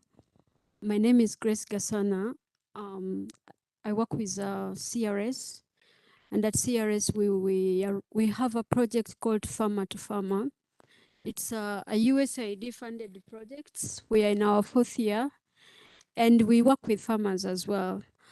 That's a little bit of a background on me, but I would like to first appreciate the work done by this project that is being closed. I always appreciate and applaud anyone who works with farmers, anyone who works with cooperatives, because of so many reasons. One of them including fighting poverty, increasing food security of our country, and creating employment opportunities for so many people in our country, among other benefits. But as we went down the question, this project, quite a number of issues came up during Nathan's presentations. I liked his presentation. I could listen to him the whole day. He's such a good communicator. But a few things to you, Nathan. One, you're free not to tell me the bank, that high street bank that you worked with and things didn't work out well. But it is not surprising, because I've worked with financial institutions. I've worked with MFIs. I'm a strong believer of MFIs in agriculture. They've demonstrated good results as we've worked with them, giving loans, promoting our farmers, and making it easy for our farmers to get access to finance. So I'm a believer of MFIs. But Mike, as you're talking about your experience with the big bank that didn't work out well, don't mention the bank, but I'm wondering what went wrong. And I'm also wondering, how can we bring these guys to table? How can we engage these big financial institutions to see opportunities in agriculture? We are an agrarian economy. How can we bring these banks to support us, to invest more in agriculture, to make our work easy? How can we get them to, to tap into the opportunities that we see all over the place? Agriculture is the future. Agriculture is the way to go. I get so many calls from people who are telling me, Grace, I have a big land somewhere. Please tell me what I can invest in. I get so many cooperatives telling me, Grace, we need money here, and we want, which bank can you recommend? So this is a big one. Again, please feel free to to also say you don't know, but I would want us people here in the room and probably government representatives here to help us to talk to our banks, to really have interest in agriculture, overcome the fears, and come and work with us to develop the sector. The other question is to the buyers in the room, processors, those who are doing value addition. When you do contract farming with our farmers and things don't work out well, have we taken time to discuss these contracts with them? Do farmers really understand their obligation? Do we have arbitrators? Do we go to government? Where do we go? How do we also build confidence in our farmers that contract farming is the way to go? Well, I'll stop here for the sake of time, but I want to thank you for the work you have done. Thank you so much for those questions. May I suggest, Nathan, you answer the first question, and the second question might be addressed in the next panel, which involves some of the buyers as well. So let's do that. So thank you, Grace, and for the compliments. I take them in positive. I think let's not crucify the banks too much, because the space in agriculture is too big and they are playing where they are comfortable, all right? Because the MFI will not provide money to AIF, right? The IF needs a lot of money, MFI is too small. So the high street banks are going to be able to take care of that. Large off-takers, they need money, working capital, machinery. The balance sheets for MFI are too small, they may not be able to bankroll that, but the banks will be able to do. I think what we are talking about here is that when you come to the smallholder farmers, the cooperatives, the smallholder farmers, the farmer groups, the high street banks are not tailored for that. And that's where we have the bigger problem. In fact, there is even a much bigger problem, because there are large corporations, and then there are SMEs, and then there are smallholder farmers. The SMEs are too small for the banks. Of course, that's what they say. The small aggregators and processors and millers. They're also sometimes too big for the MFIs. So they are in the middle there, and they don't know where to go. So I think by being able to support these last mile institutions, I call them the microfinance institutions, we have a good chance to finance the farmers down here, but also enable them to move a little bit up to the SMEs, who are too small for the banks and too big for these institutions. Yeah, so I will not say the bank, Sandra, I will not say, but it is there, and you know the story. Lifting them is not going to work, because this experience has shown that even when you give them your own money and you tell them, when you have a problem, I'm going to also help you, it doesn't work. All right? They are comfortable in their space, and I think they are going to play space there. But you see, the competition in the financial sector space is also becoming very intense. Several banks are looking for one SME, like they are going to this guy all the time. They'll have to reach a time when they'll have to find new markets. And I bet I am alive at that time. because I want them to come to these new markets when the MFIs have drawn their competitive advantage there and they cannot break in. And that will be the most interesting time. Their big guys are now having options everywhere, right?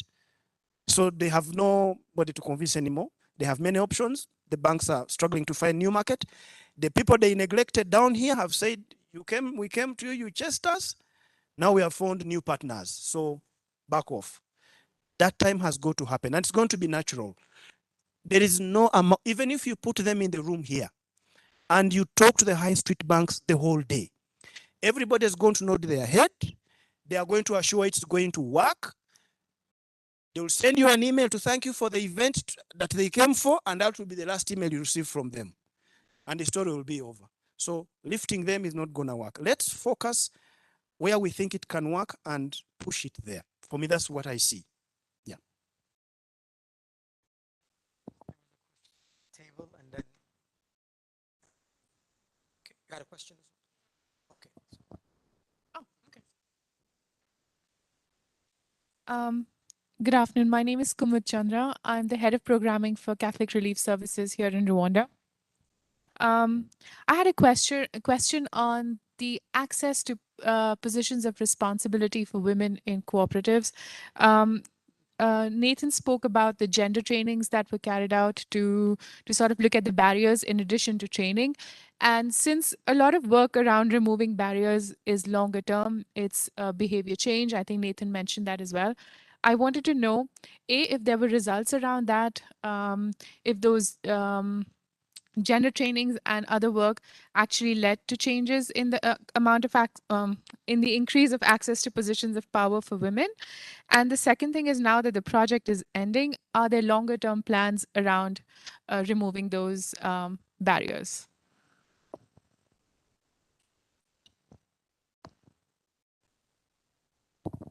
Thank you very much. My name is Edward Agaba from Agua. Thank you so much, the project team. Congratulations on the well done project. My question is around capacity building for cooperatives. Cooperatives are very important institutions to conduct business in rural areas. But one of the challenges some of the cooperatives tend to have is around sustainability, having income streams beyond membership. You find that a cooperative is doing big business. They are aggregating volumes worth 30 million Rwandan francs. But then are they able to make some income from this business so that they can maintain their operations throughout the year? So my question to the project implementation team is around whether they supported these cooperatives to generate additional income streams. The other one is to the presidents of the cooperatives. How are they managing the challenge of side selling? How are they avoiding the problem of side selling, which is quite common again in the cooperatives? Thank you.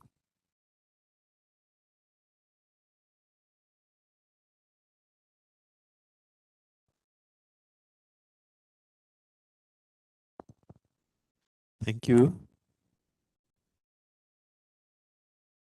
My name is Ferdinand from Rwanda Revenue Authority. I appreciate your project to the agri-farmers. Now I have two questions related to what you have said. My question is relating to the trainings that you have given to the farmers. The first will be answered by Nathan, and on the other hand, to the president of cooperatives.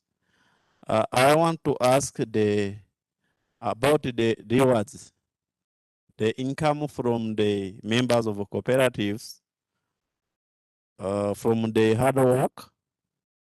They said that you contract with the market before the agriculture, and then the harvest. What is the income per person or individual member rather than the cooperative? in Kinyarwanda, I can say, ndagira ngo abayobozi ba koperative batubwire umusaruro ku muntu ku giti cye, kuva mwabona aya mahugurwa cyangwa mwakorana n'iyi mishinga, umusaruro ugera ku muntu ku giti cye, ugereranyije ute cyangwa urangana ute ugereranyije no kuba umuntu yakora ku giti cye. Icya kabiri, and the second question is about the corporate governance that you have told about. As the bookkeeping, that is the books of record of cooperatives, how do you expect to train them to the cooperatives on how to keep the records so that you can assign, or the banks or the microfinance institution can assess or analyze to rent to the cooperatives? Thank you very much.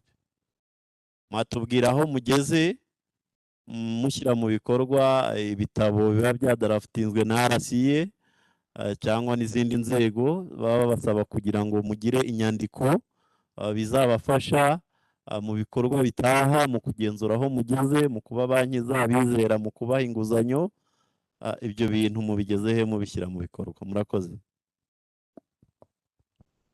Okay, thank you very much for those questions. Let's take one more, and then maybe we have a chance to do one round. I don't know. I have to look at the time. Just one more question here. Thank you very much. First of all, I would like to congratulate the team for the achievement they have made with this project. It's really amazing. But I would like to hear from the sustainability that you have when it comes to access to finance. As you mentioned that you have the risk sharing facility to make sure that the cooperative you're working with can access to loan.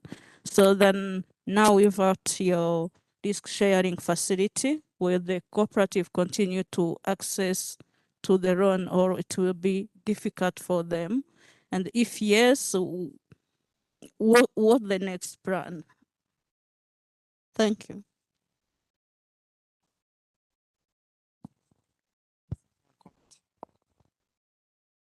Thank you very much. My name is Nitegeka Esperance, and I'm working at RISEM, Rwanda Institute of Cooperatives, Entrepreneurship and Microfinance, and I'm the head of Entrepreneurship Department.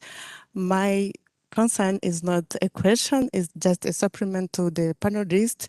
One of our colleagues raised a problem about the closure of the project, and she was wondering about the sustainability of the capacity building done through those cooperatives.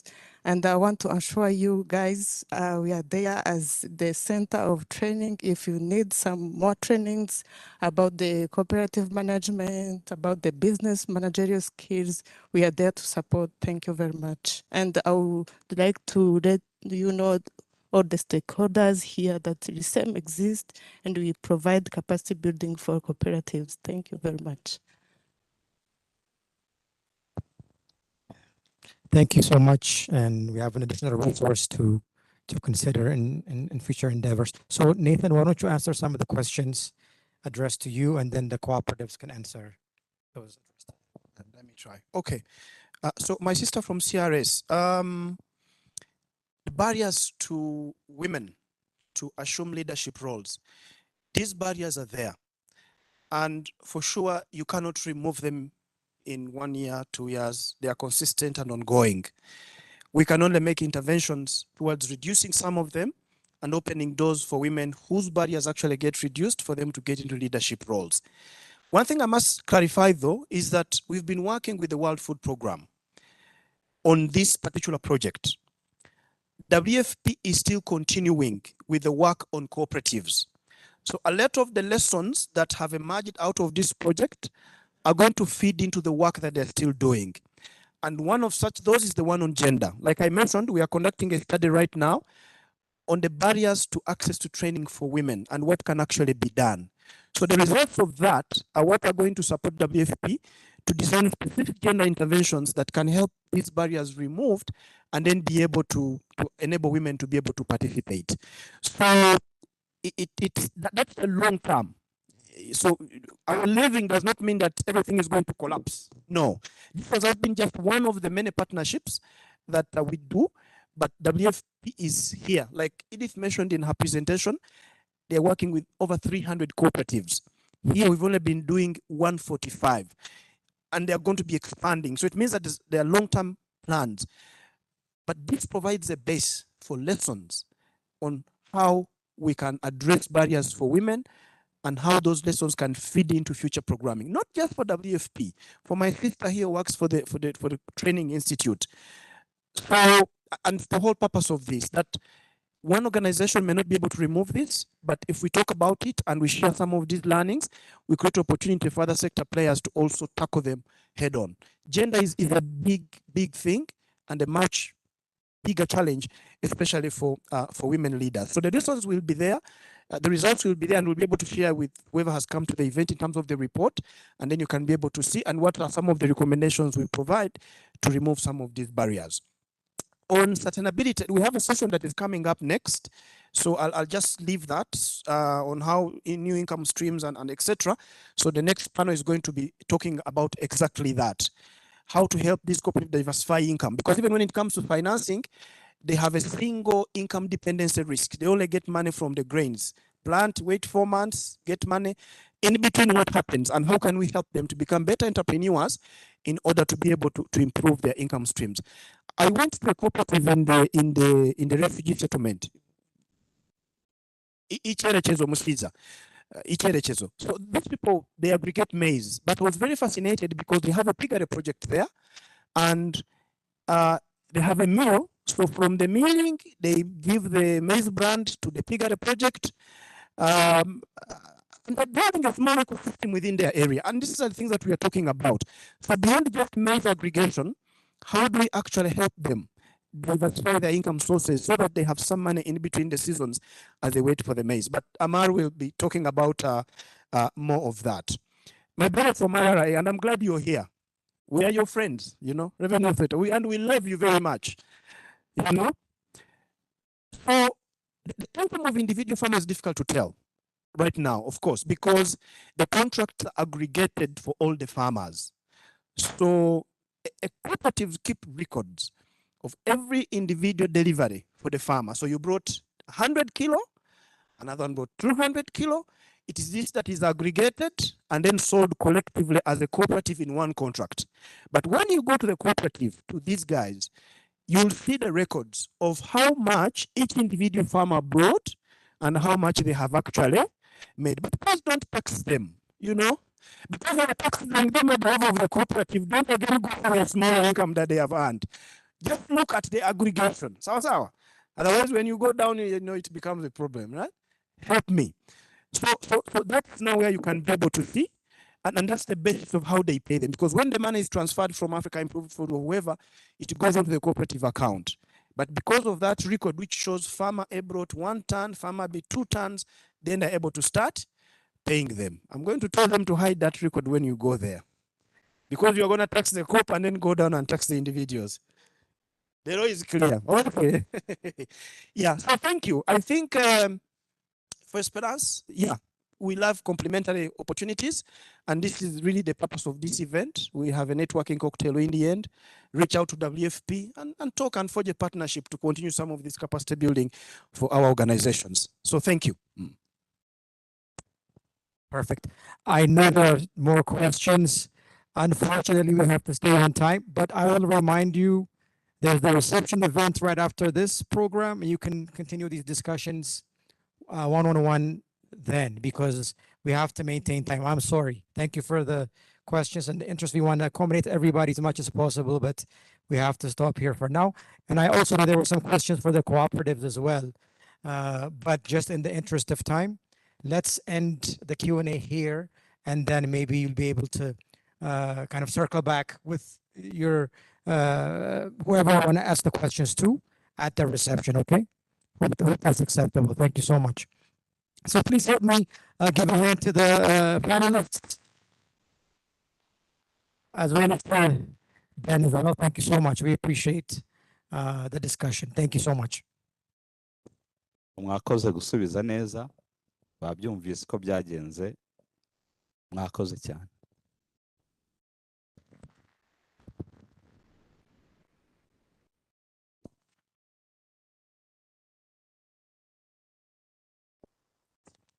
So now, switching gears, until now we were able to hear from the project lead and as well as some of the beneficiaries of the project.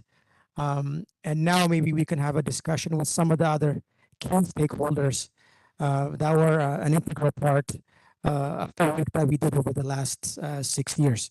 So right now, let me call to the stage my colleague Alex, Claire Sanderson, and then her panelists so that we can have an ongoing discussion about some of the other aspects of the project, particularly dealing with the buyers and some of the microfinance institutions that took part in this project. So let me invite you guys to come to the stage and then start that discussion.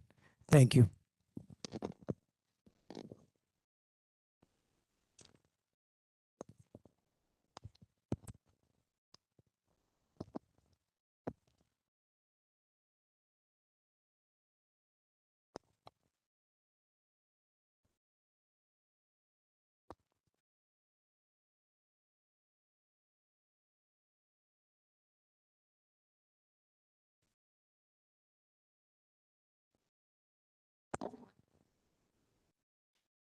The sound is working okay? Sound okay? No, doesn't sound like it. You can't hear? Is this better? Sounds better. Okay. Great. Yes. Hi, everyone. My name's Alex. I'm a consultant for the IFC. And just to reiterate, today we'll be discussing the role of the public and private sector to drive competitiveness among the farming cooperatives in Rwanda. We have with us, I'll do a quick introduction. We have Amar Kawosh. Amar is the head of the Smallholder Agricultural Market Support Unit and the coordinator of the Farm to Market Alliance of the World Food Programme. Before Rwanda, Amar worked in several roles in the private and international development sectors in Cambodia, Ethiopia, Malawi, and Jordan. He holds an MSc in International Development and Management from Lund University in Sweden and a BSc in Management from the University of Manchester. We have here Macias Dusabumurumei. I hope I got that right. Macias is the Managing Director of Claycam Ejoheza Microfinance Limited. Claycam Ejoheza is one of the fastest growing MFIs in Rwanda, is regulated by the National Bank of Rwanda, and provides financing services to micro and small enterprises and smallholder farmers. Macias has over 10 years experience in the financial services space in Rwanda. And in the middle, we have Elisha Rugambewa. He is the local sourcing manager for Africa Improved Foods based in Rwanda. Elisha's core role is to work with the local suppliers of the factory's required raw materials, particularly local maize and soybean. He oversees the local sourcing activities that includes farmer cooperatives and traders engagement, capacity building and management of post-harvest handling activities, with the aim of ensuring high quality and quantities of ingredients for AIF. Elisha has over 10 years of experience working on rural development, farmers and cooperative capacity building, and agribusiness. So I'll go straight into questions. To start off with, we've heard already today how cooperatives have evolved, but I guess we could hear from each of you, help us paint a picture of where cooperatives have come from, especially some of the challenges that you've each grappled with before the IFC WFP interventions began. And maybe Amar, we could start with you. If you could help us paint a picture on sort of the productivity, market access, and governance of cooperatives. Thanks, Alex. I hope everybody can hear me. Just kidding, not without the microphone. I mean, we've heard directly from the farmer representatives about where they were and where they are now. But from our perspective, just to give a bit of background, we've been implementing the Farm to Market Alliance activities. This is a global consortium of 6 global organizations, including AGRA, WFP, Rabobank, Bayer, Syngenta, and Yara. And to summarize it in one sentence, it's about making markets work better for farmers. And this is the ideal platform for this collaboration with the IFC in building the capacity of farmer organizations in Rwanda to that effect. And not, and we have colleagues from the offtake and agro-processing side, so I won't speak for Elisha. I'm sure he will mention it, but we have seen a very positive increase in the amount that is being supplied to the market locally. The market being this premium market for quality maize and grains. And having joined, and we've heard that number quite a lot of the grain being supplied was being rejected. But with the support IFC and other partners, we've been able to kind of work with the farmers for them to better see what the market demand looks like and be able to adjust their production accordingly. We talked very much about quality.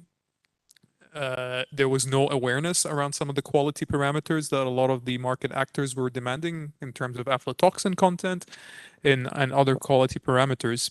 So we've seen a huge increase over the last 4 to 5 years in that supply to the formal market. Also, we have colleagues from the financial sector here, so I won't speak too much on this. But what we have seen is that by seeing the markets, what the market is demanding, that's created kind of a demand pull on the farmer side, whereby there's a lot of investment now in trying to increase productivity.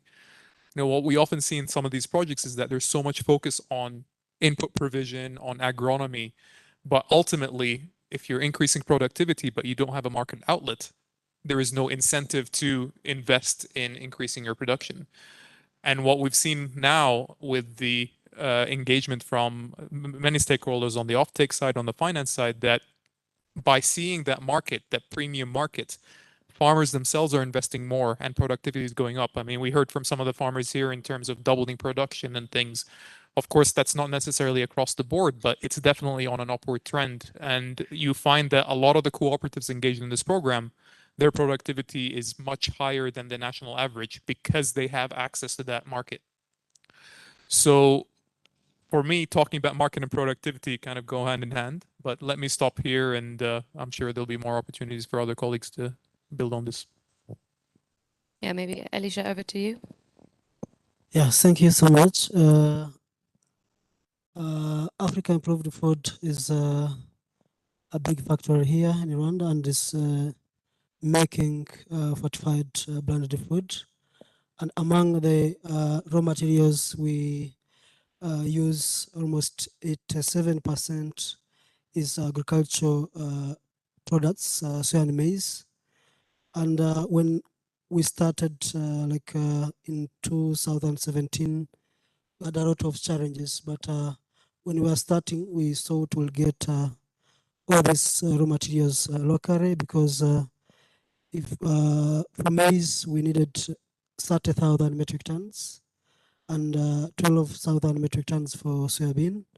So we could maybe imagine that only 60 or 50 cooperative would deliver that and simply get it. But we had a lot of challenges, and I don't think we are on that, because even the farmers were suffering. There were raw production, which I think was because of poor practices, agronomic practices. So we could not get enough that we wanted. But even the crop that was available were not of our quality standards. So I think Amal has talked about that.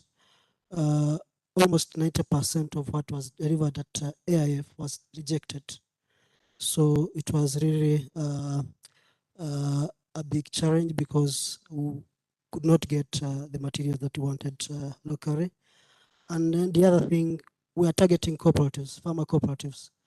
But I think the members of these cooperatives were not really understanding what is a cooperative. They were just in the cooperatives, but they are not behaving as cooperative members, because sometimes you could go, maybe you have a contract with a cooperative, but when you go to pick the maize from that cooperative, you find that the maize is not owned by the cooperative.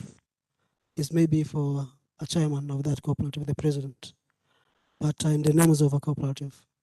And when it comes to the payment, ask yourself, who am I paying? Do I pay cooperative X, or I pay a member who is the president of this cooperative? So there are all those challenges, but Also, on the other side, uh, they mentioned this before, the compliance of these cooperatives. You find they sign a contract of maybe 100 metric tons, but at the end, they give you maybe 10 tons, and you've put this in plans. So it was real challenging to work with these cooperatives. There are a lot of side selling, as they mentioned. So there are always challenges, but I really appreciate or congratulate what has been done in this project, because there's a big shift that maybe I will explain later. Thank you. Yeah, Matthias, maybe you could tell us or give us an insight into how it was for access to finance as well at the beginning. Thank you. I want just to talk about the challenge we faced when we tried to finance farmers cooperatives. Of course, there is a big change before this project and where they are now. When we go on the past time, we found that cooperative have many challenges about have many challenges, challenge of governance, challenge of climate change, challenge of lack of fertilizer, challenge of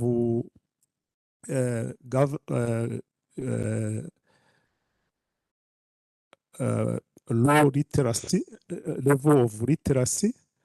And when we come on the governance challenges, we found that cooperative sometimes they don't have don't respect some law and regulation. And when we come to the challenge of management, we found that some cooperatives do not have account book, or some account book are not regularly kept, and these are some barriers to financial institution to finance that are constraints to finance there's the cooperative with these challenges. Yeah. Perfect. Thank you. So we're seeing things like poor quality, lack of access to market, poor governance, difficulties, the cooperative, including financial management. Since the WFP IFC intervention, how have you seen things improving for each of your sort of organizations and the work, and especially in making cooperatives more competitive? And maybe we'll go in the same order. So, Amar. Thanks, Alex. I think one of the biggest changes that we've seen is in the value attached to the contract and that relationship with the buyer. Before, the contract was just a piece of paper, and there was really no commitment on both sides, I would say, even for both on the buyer side and the farmer side, to understand to comply with this. And what we've seen as a result of this training is, obviously, when we're talking about food markets, prices are very volatile. It's very hard to foresee what's going to happen by the end of the season, given all the challenges around the production itself. So there was a lot of learning in terms of how to structure the contracts. But I think one of the biggest benefits and transformations that we've seen is that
Great, yes. And Alicia for improvements for AIF?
When it comes to the way business or the relationship with cooperatives, it has improved to the level that the project team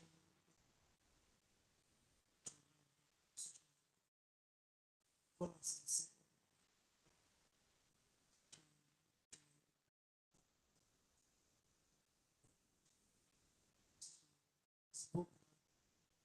so that's right that there is a good working relationship between buyers and farmers. Maybe the last one that I would say is that at least there is a transparency in the way they take decisions. Before we are dealing with one person in the cooperative, but this time, if you go there, you'll find that the message you give to the maybe the executive committee is already spread to the entire members of the cooperative, and that shows you that everyone is committed to give you what you are expecting there, which is contrary to what has happening before. So those are the maybe the key achievements that we see now. Yeah, amazing. Thank you so much. Matthias, and in terms of sort of access to finance and your ability to lend to these cooperatives, have you seen improvements? Yeah, there is a big change because as it has been mentioned with the intervention of World Food Program and the IFC, cooperative have been trained, and when you go to the cooperative, you found that they keep now their book, and sometimes they train also their members, and they train also their members, and for the financial institution, the fear is over because we can now, basing on their accountants, basing on their book, we can now give loan, and even for those who are not who have not collateral, they have been formed in a solidarity group so that they can get loan without having physical collateral.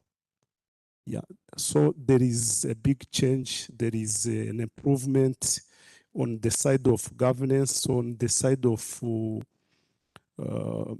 financial management. You found that there is a big change for the cooperatives themselves, but also for the farmers, member of these cooperatives. Yes, great. I think really incredible changes, and we had the clapping from the audience as well. And I've also witnessed some of these changes over the last few years, which have been amazing, especially AIF, you guys managing to go up from 20% locally sourced and 90% rejections to much higher than that has been incredible. But sort of as the project is ending, it would be good to talk about what gaps you all still see exist in the marketplace, and what would be your ask for the public and private sector in shaping the future of pharma cooperatives, and also bearing in mind that sort of with rising commodity prices globally and climate change effects, what sort of investments need to happen to push things forward. Let's go around the order again, Amar. Thanks, Alex. Obviously, with the backdrop of increasing food prices and climate change challenges and things, I think one of the key areas that we've seen a bigger need for is to continue innovating in the sector. I think there's a lot of very interesting businesses coming up on the private sector side that are targeting very specific areas of the value chain that require further support. Just a couple examples again from the IFC WFP portfolio when it comes to quality control and quality addressing quality issues between Afla Kiosk, Afla Kiosk on testing, Afla Site on dealing with already contaminated maize.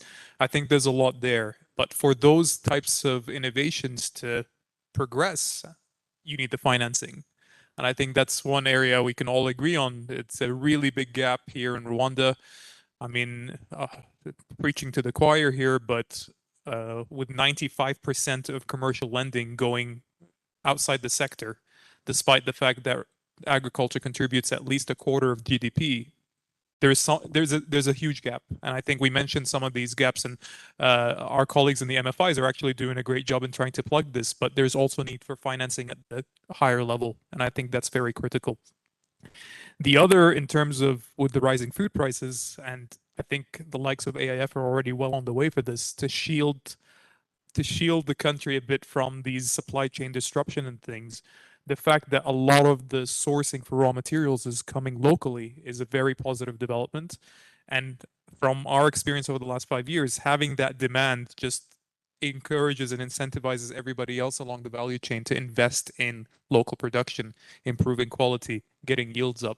So for that to continue, again, there's a lot of private sector push needed there. And finally, again, we have our colleagues from RRA, the Rwanda Revenue Authority. I know everybody's always scared of the tax man coming, but we've actually had a very positive experience over the last couple of years with the introduction of new regulations, or the enforcement of existing regulations, actually, in terms of the cooperative management of their tax affairs. There was a lot of fear from farmers around whenever they hear about having your tax identification numbers, your filings and things. But there's been very good collaboration with the public sector, with RRA especially, on sensitizing farmers and cooperative leaders. And this is why the governance and financial management trainings are so important, to make sure that the activities and the transactions are formalized. Doesn't mean you're going to be taxed. It means you're tax compliant, because the likes of African Proof Foods and the other value chain actors need to have certain documentation for them to also comply with their tax obligations. So, and we've seen a big jump. 2 years ago, I think it was one cooperative out of 100 that was issuing electronic billing machine receipts. Now we're talking almost a third of the ones that we work with. That's already a huge improvement, but still a massive gap. So there's a very strong need to collaborate between the public sector and the private sector to continue improving this. I can go on and on and on, but let me give my colleagues a chance here. Thank you. Yeah, thanks again.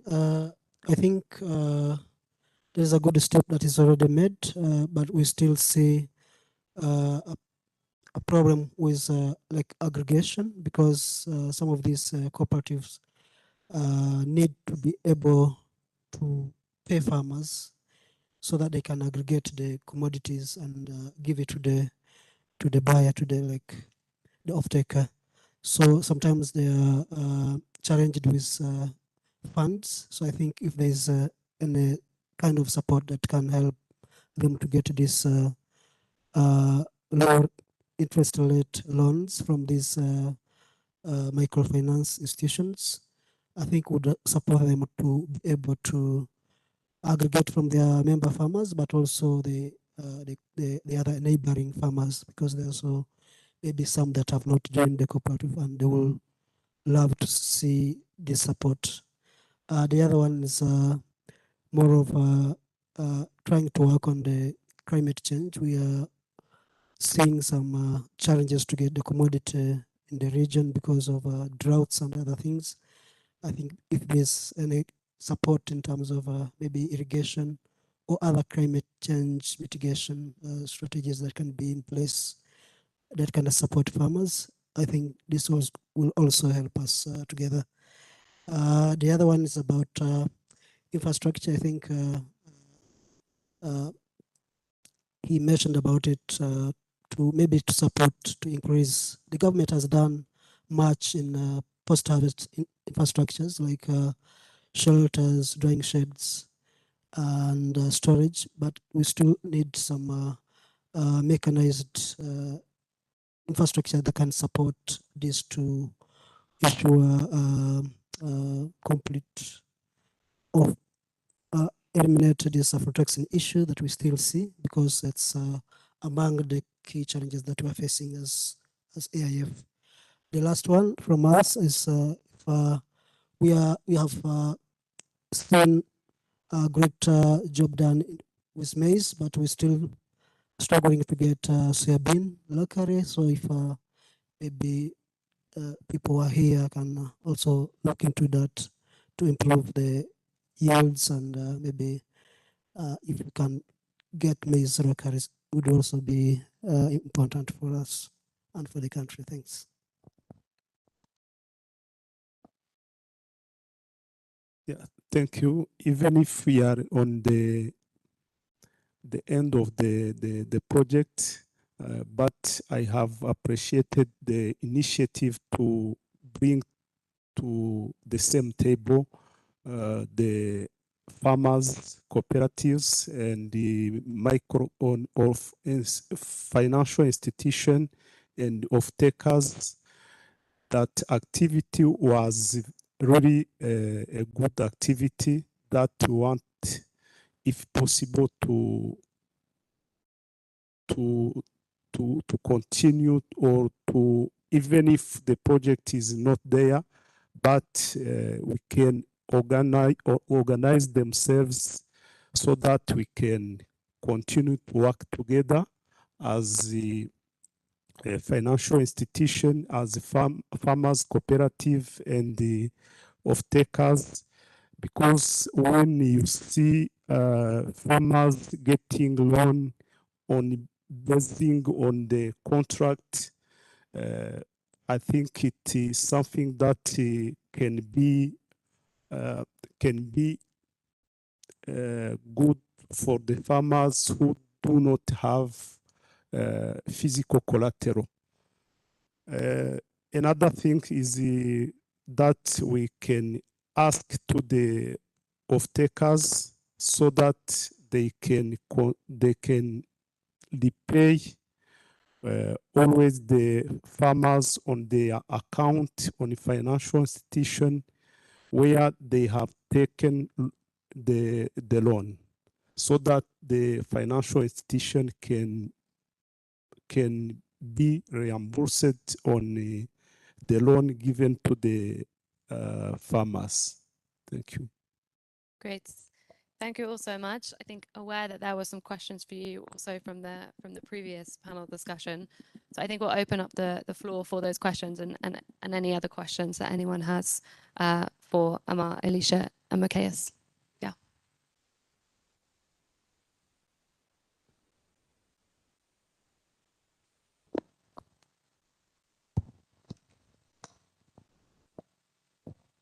Questions?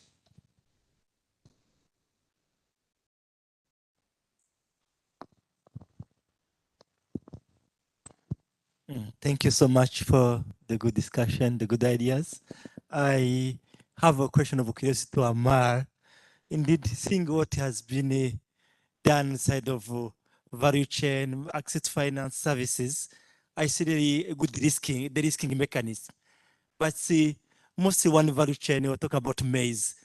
How do we go then for other value chains? Because again, I can imagine the same process has to, to go. Even the IFC, what do you plan for other value chain, not only the ones you have been targeting? Thank you so much.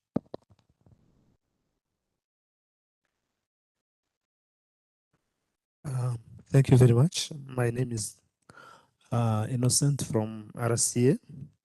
I want just to ask one question to one of members who were presenting. I don't know his name. He was saying that they are making they are contracting with the presidents of cooperatives, and I think when they make a contract with president, if the price of products can increase. So I was saying, why are they collaborating with the president of cooperatives without, and you know, cooperatives has a group of 8 leaders of cooperatives. So I think the better way of collaboration should go with the whole team of cooperative. And another question I have was about the sample taken, because somebody said cooperative have been trained and implementing what is being done. But I think if we consider the sample taken is nowadays we have more than 10,000 cooperatives in Rwanda. And I think Nathan, when he was presenting, he said about, I think, 45 cooperatives as a sample. Okay? 145. And if you consider 145, considering the number of all cooperatives, I think that number is very, very small. And I don't know, you know, value chains are so different. And if I come back on the question raised by my colleague here, you are basing on one value chain, maize. And we have many value chains, rice and others. So I think you may think about that sample and take some other recommendations. Thank you very much.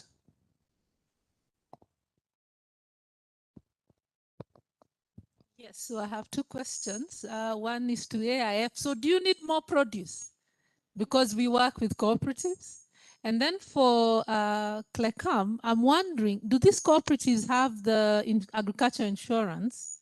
Because there is a national scheme. And if they do, does it make a difference for you in lending? One last for this round. Try to keep it short, but it's more of what I asked earlier. How do we reinforce contract farming? How do we make it interesting or more knowledgeable to farmers? To the buyers we have over there, the representative, I have some areas in part of our country where farmers actually struggle to find markets for example, maize. There are places I used to go to, like maybe the story has changed, but when I used to go to Burera, in Rurindo, Gachenye, people will tell you we are not encouraged to grow maize.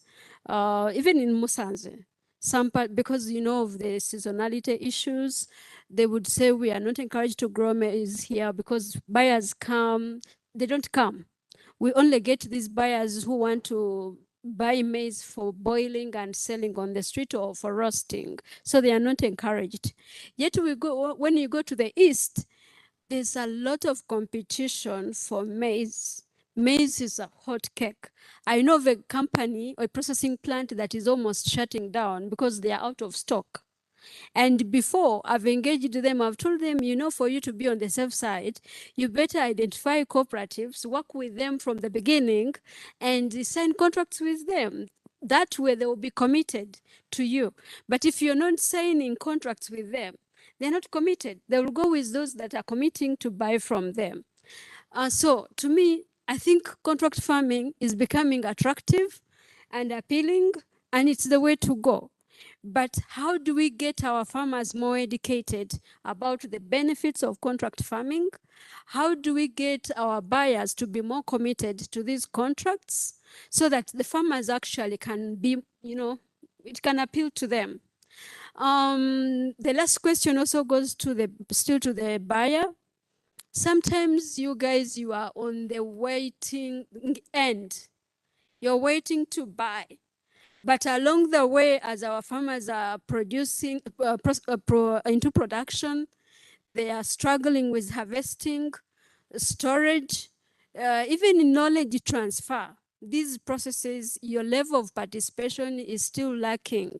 We would like to see you more involved in the entire value chain other than waiting at the end to buy. Thank you.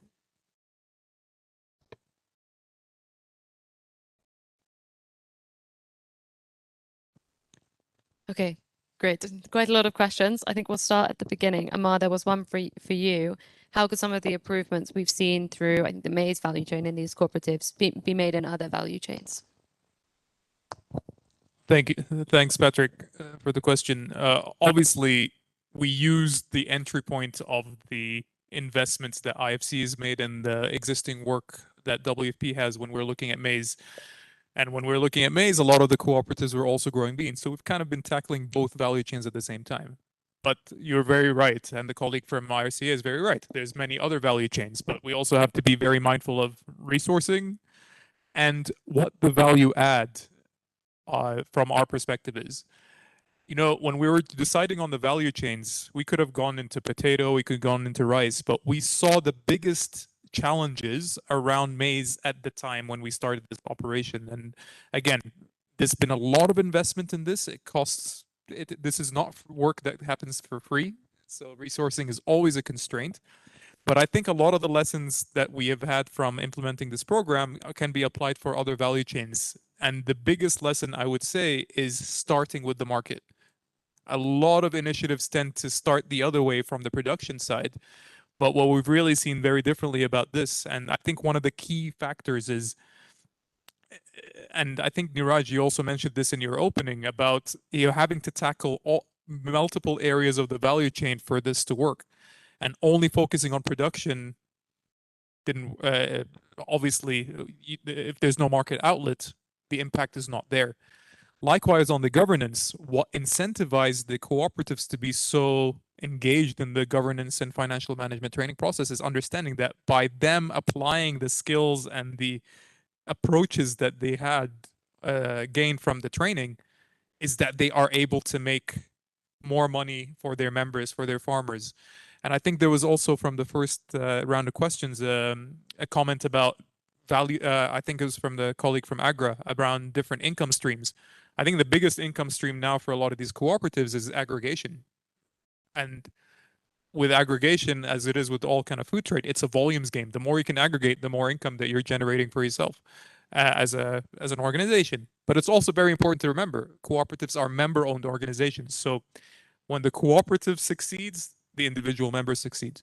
So I think that's the key learning when we try, and of course, we're not going to limit this work to only the existing value chains. I think we've reached a point now where there's a lot of established business relationships between the farmers and the off-takers and other value chain actors. Moving on to other value chains, that market piece is going to be the most critical one. If there's no organized market, first step is to try and organize it, bulk the supply. And maybe just by answering this, I can address one of the comments from Grace on some areas that don't necessarily have a readily available market. I think that's what we've seen throughout this program is for those in more remote areas. I think the North over the last year or two has been really on the radar. And I know AIF, for example, is purchasing a lot from there. But if you go further west, Karongi and Guerrero, all those areas, it's about finding local buyers and incentivizing them to invest in quality in that relationship, because otherwise they were only getting their produce from traders, from aggregators, these intermediaries. which is not a bad thing in itself. But the point is, if you engage more directly with the farmer wins by producing more quality. You can add and if the farmers understand what spec you need, it doesn't need to go through 3 different chains for you to get the raw material. So for us, it's about localizing a lot of these. And even though Rwanda is a small place, you would find that in certain areas, the market is not as accessible. And also for some buyer not necessarily talking about AAF, it might not make sense to go all the way to the remote areas in Rusizi and Gorero on that. But the point is, structuring that market is the most important step that pulls all the other services along with it. Thank you. And while we have you, quickly, is that also an answer to, we had a colleague here who said there are 10,000 cooperatives in Rwanda and this project has served 145. Is that to do also with value chains? Yes, I mean, again, we have to also put it in the perspective of the resources that we've had. As Edith mentioned in the opening, we're working with 360 cooperatives, of which the partnership with IFC has been able to support 145 of them. So while this is maybe less than 1% of all cooperatives in the country, it's more than 40% of the ones that we worked with. So not saying that there's not room to grow. And of course, if we raise the resources, we would love to scale this up to more cooperatives and more value chains. But the focus of this is very much on food value chains. And obviously, as you start segmenting the number of cooperatives, the pool gets smaller and smaller. But the reality is there's still a lot more work to be done. And we heard this from multiple stakeholders today. Thank you. Great. Thank you. And Alicia, I think you had a number of questions addressed to you, which can maybe be pulled, but just to summarize, there were some on contracts, why you make contracts with presidents and not the whole team. Do you need more produce? Maybe I might also help answer some of that and you can comment on that. And also, how can you improve contract farming? Seeing as, again, farmers still need access to market. How can you help educate farmers on the benefits of contract farmers? And how can you also help other buyers use these contracts? And also, how can you use that to enter into the relationship with the cooperatives earlier in the growing cycle, let me say? Yeah, thank you. Okay.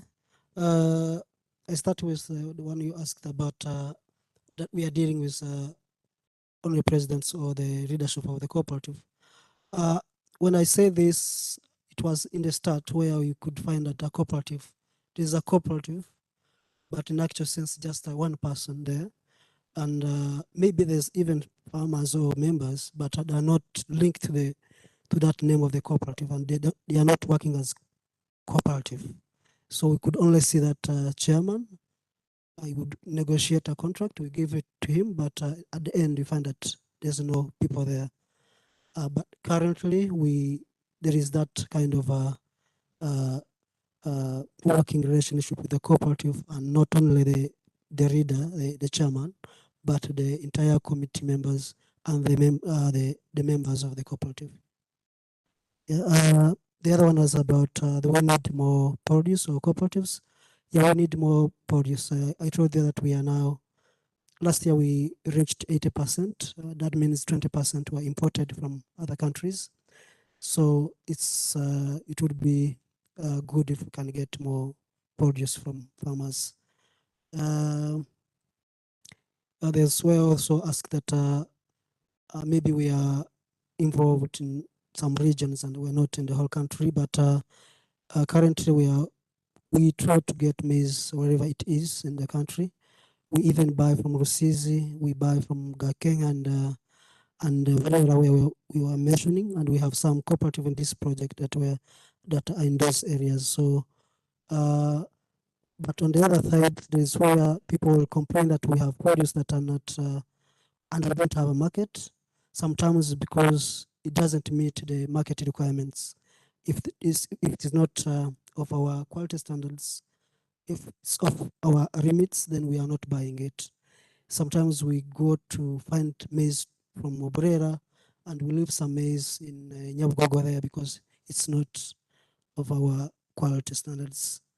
About our involvement in supporting cooperative or the farmers, as AIF, we have a team of uh, uh, people on the field. Some are agronomists. They support in post-harvest handling techniques and quality control and assurance. So we don't only wait for these cooperative to bring us commodities, we also go there to support them to understand what we want. And it also goes complementary with the project team because we work together. There's another one about the contract. I think there is a step that's already made because with these contracts, sometimes these people did not understand what it's meant, just a paper there, but currently they are using it to get money from the bank. That means they see that importance of this contract. They even call us early when they start planting that, can you give us a contract? We want to try to get money from the bank for inputs. That means they're getting, they see that importance in the contract. But for us also, for that cooperative that has reached the maturity stage, it gives us, it allows us to plan, to understand we are getting this from the country and then where are we getting the rest. So it helps each other to have this contract. So I think it's something that cannot be done one day, but I think there's a good step that has already done. And we hope slowly by slowly, people will see more interest in getting contract farming. And Emma, I think generally the FDMA does quite a lot of work in trying to hold contracting sessions, right? If you want to. Indeed. I mean, one of the, I'd say, hallmarks of the work that we've done is bringing a consortium of buyers to almost like a matchmaking between the farmers and the buyers, and not just one buyer, but a consortium of them. And I think that's also a very big key because ultimately storage facilities fill up, logistics break down for certain players in the market. So having that range of different partners that a farmer or cooperative can partner with is quite important. And for some, it might seem like this is a bit counterintuitive in that, well, if you bring too many people, a lot of them will be competing amongst each other. Competition is good. That's number one. And number two, for buyer A, if they sign a contract with a cooperative and for any reason throughout the season they're not able to fulfill that contract, it's in their interest for buyer A to help the farmers link to another buyer so that that business relationship and trust is still maintained, so that the farmers don't lose out. It's very difficult to gain the trust of farmers and cooperatives, very easy to lose it. So having that consortium approach also pools the risk among the different buyers as well. And in the end, I do see this as a win-win because the farmers are engaging in more formal contracting or business relationships, while also keeping in mind, say, the terms of payment in contracts so that the financial institutions are also assured that they will be repaid.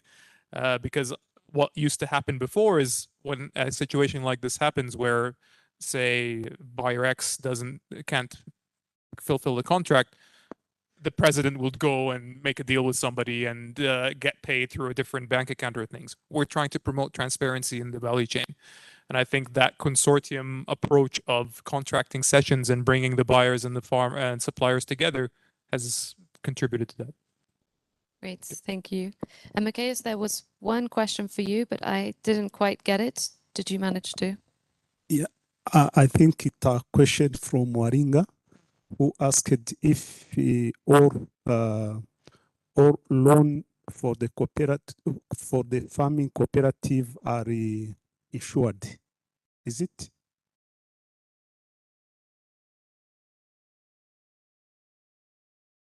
Do they have agricultural insurance, the cooperatives? Yeah.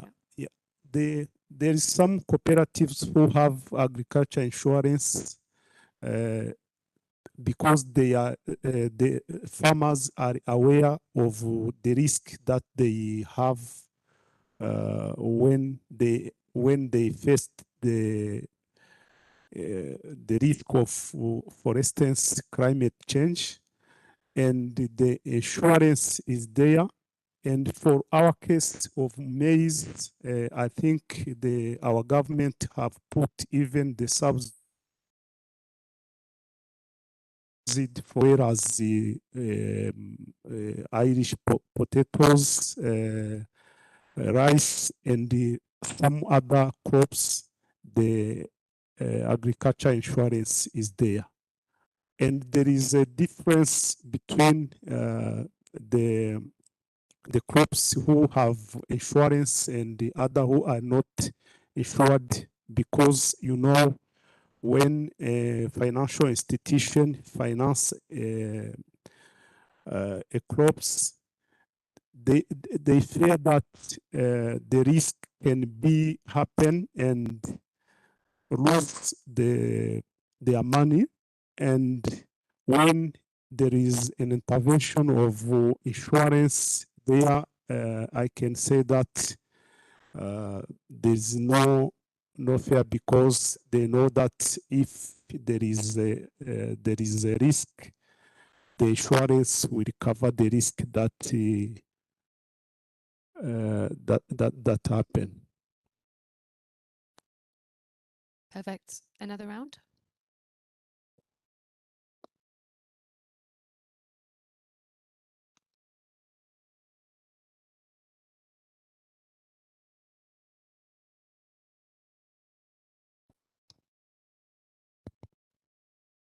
Yeah, thank you. I'm Fabiola from Rwanda Rural Rehabilitation Initiative. I'm the project manager of Farm to Market Alliance. We are a national organization implementing the Farm to Market Alliance. First of all, I would like to appreciate the support I've got from IFC.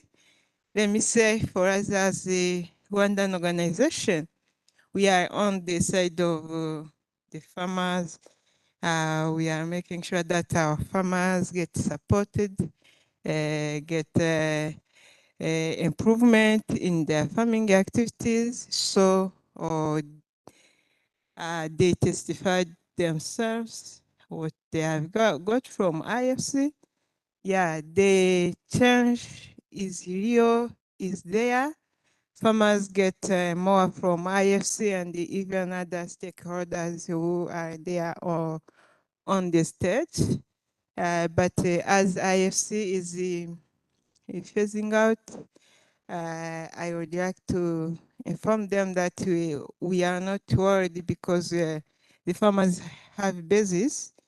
Currently, if we enroll the new cooperatives in Farm to Market Alliance, we don't need experts to come training the cooperatives. We organize the study trips for the new cooperatives to the cooperatives that have been supported by IFC and the other partners that you have. They go there, they learn everything in governance, in market access, in financial access, everything. So we have the basis, and yeah, it is promising that the achievement will be sustained, because the coaching that Nathan mentioned is being done by the farmers themselves. And yeah, we are sure that that model will continue. So we really appreciate, as Rwandan organization, we really appreciate the support from all the actors, and mainly, of course, the donor, WFP.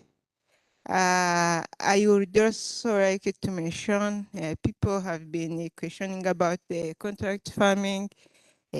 How is it sustained, or how is working? It is really working well. There are a number of buyers working with the farming cooperatives, and AF, who is on the stage.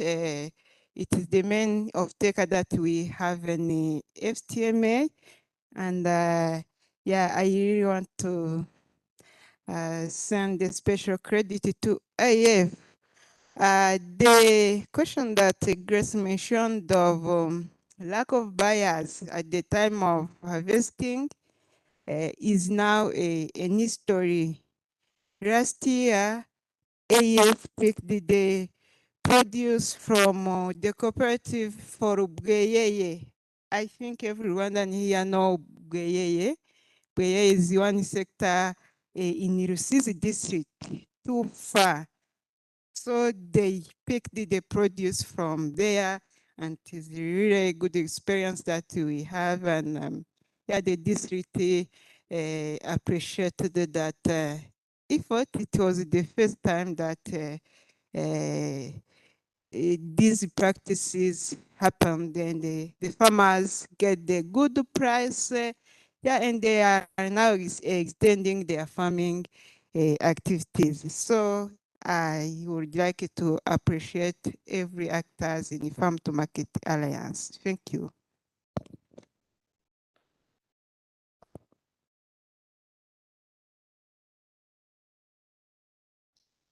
Thank you very much. I'm called Innocent Karangwa. I'm the director of Inades Formation Rwanda.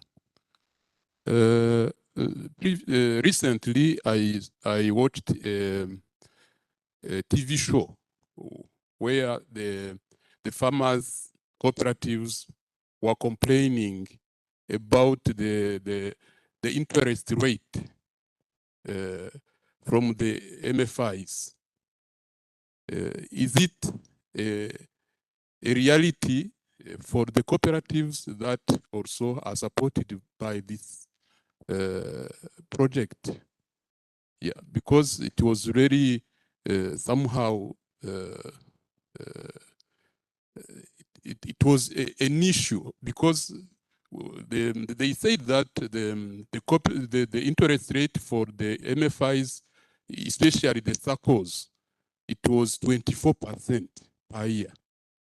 And they were claiming that if they could be also accessing the banks, because the rate from the banks are low compared to the rates from the MFIs.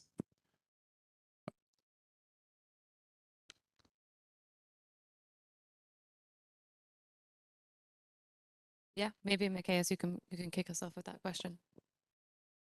Yeah, thank you. What I can say is that the interest rate for all financial institution is not the same. Is the interest rate is different from one institution to another. Other thing is that interest rate for microfinance institution should be high than the interest rate for the formal bank, because banks give the big loans, and sometimes when it comes to the work that are done for disbursement of one loan, for a big loan and for a small loan, it's almost the same work. But when it comes to the revenue from the big loan, there you understand that the revenue from a big loan is also a big revenue, which is different from the small loan. But for our side, I can say that for Prekamejuheza, we reduced even our interest rate. Before we had also 24% for the loan, but actually we reduced the interest rate to 18%, which is not moderate for the agriculture. But the interest rate reduced is for only agriculture not for commerce and the other fields. Yeah. Okay, perfect. I think that was the only question. So just, I think we're wrapping up now, but just a massive thank you to all three of you for your hard work over the last few years, but also your participation on this panel. Yeah, so thank you very much, and we'll hand back over.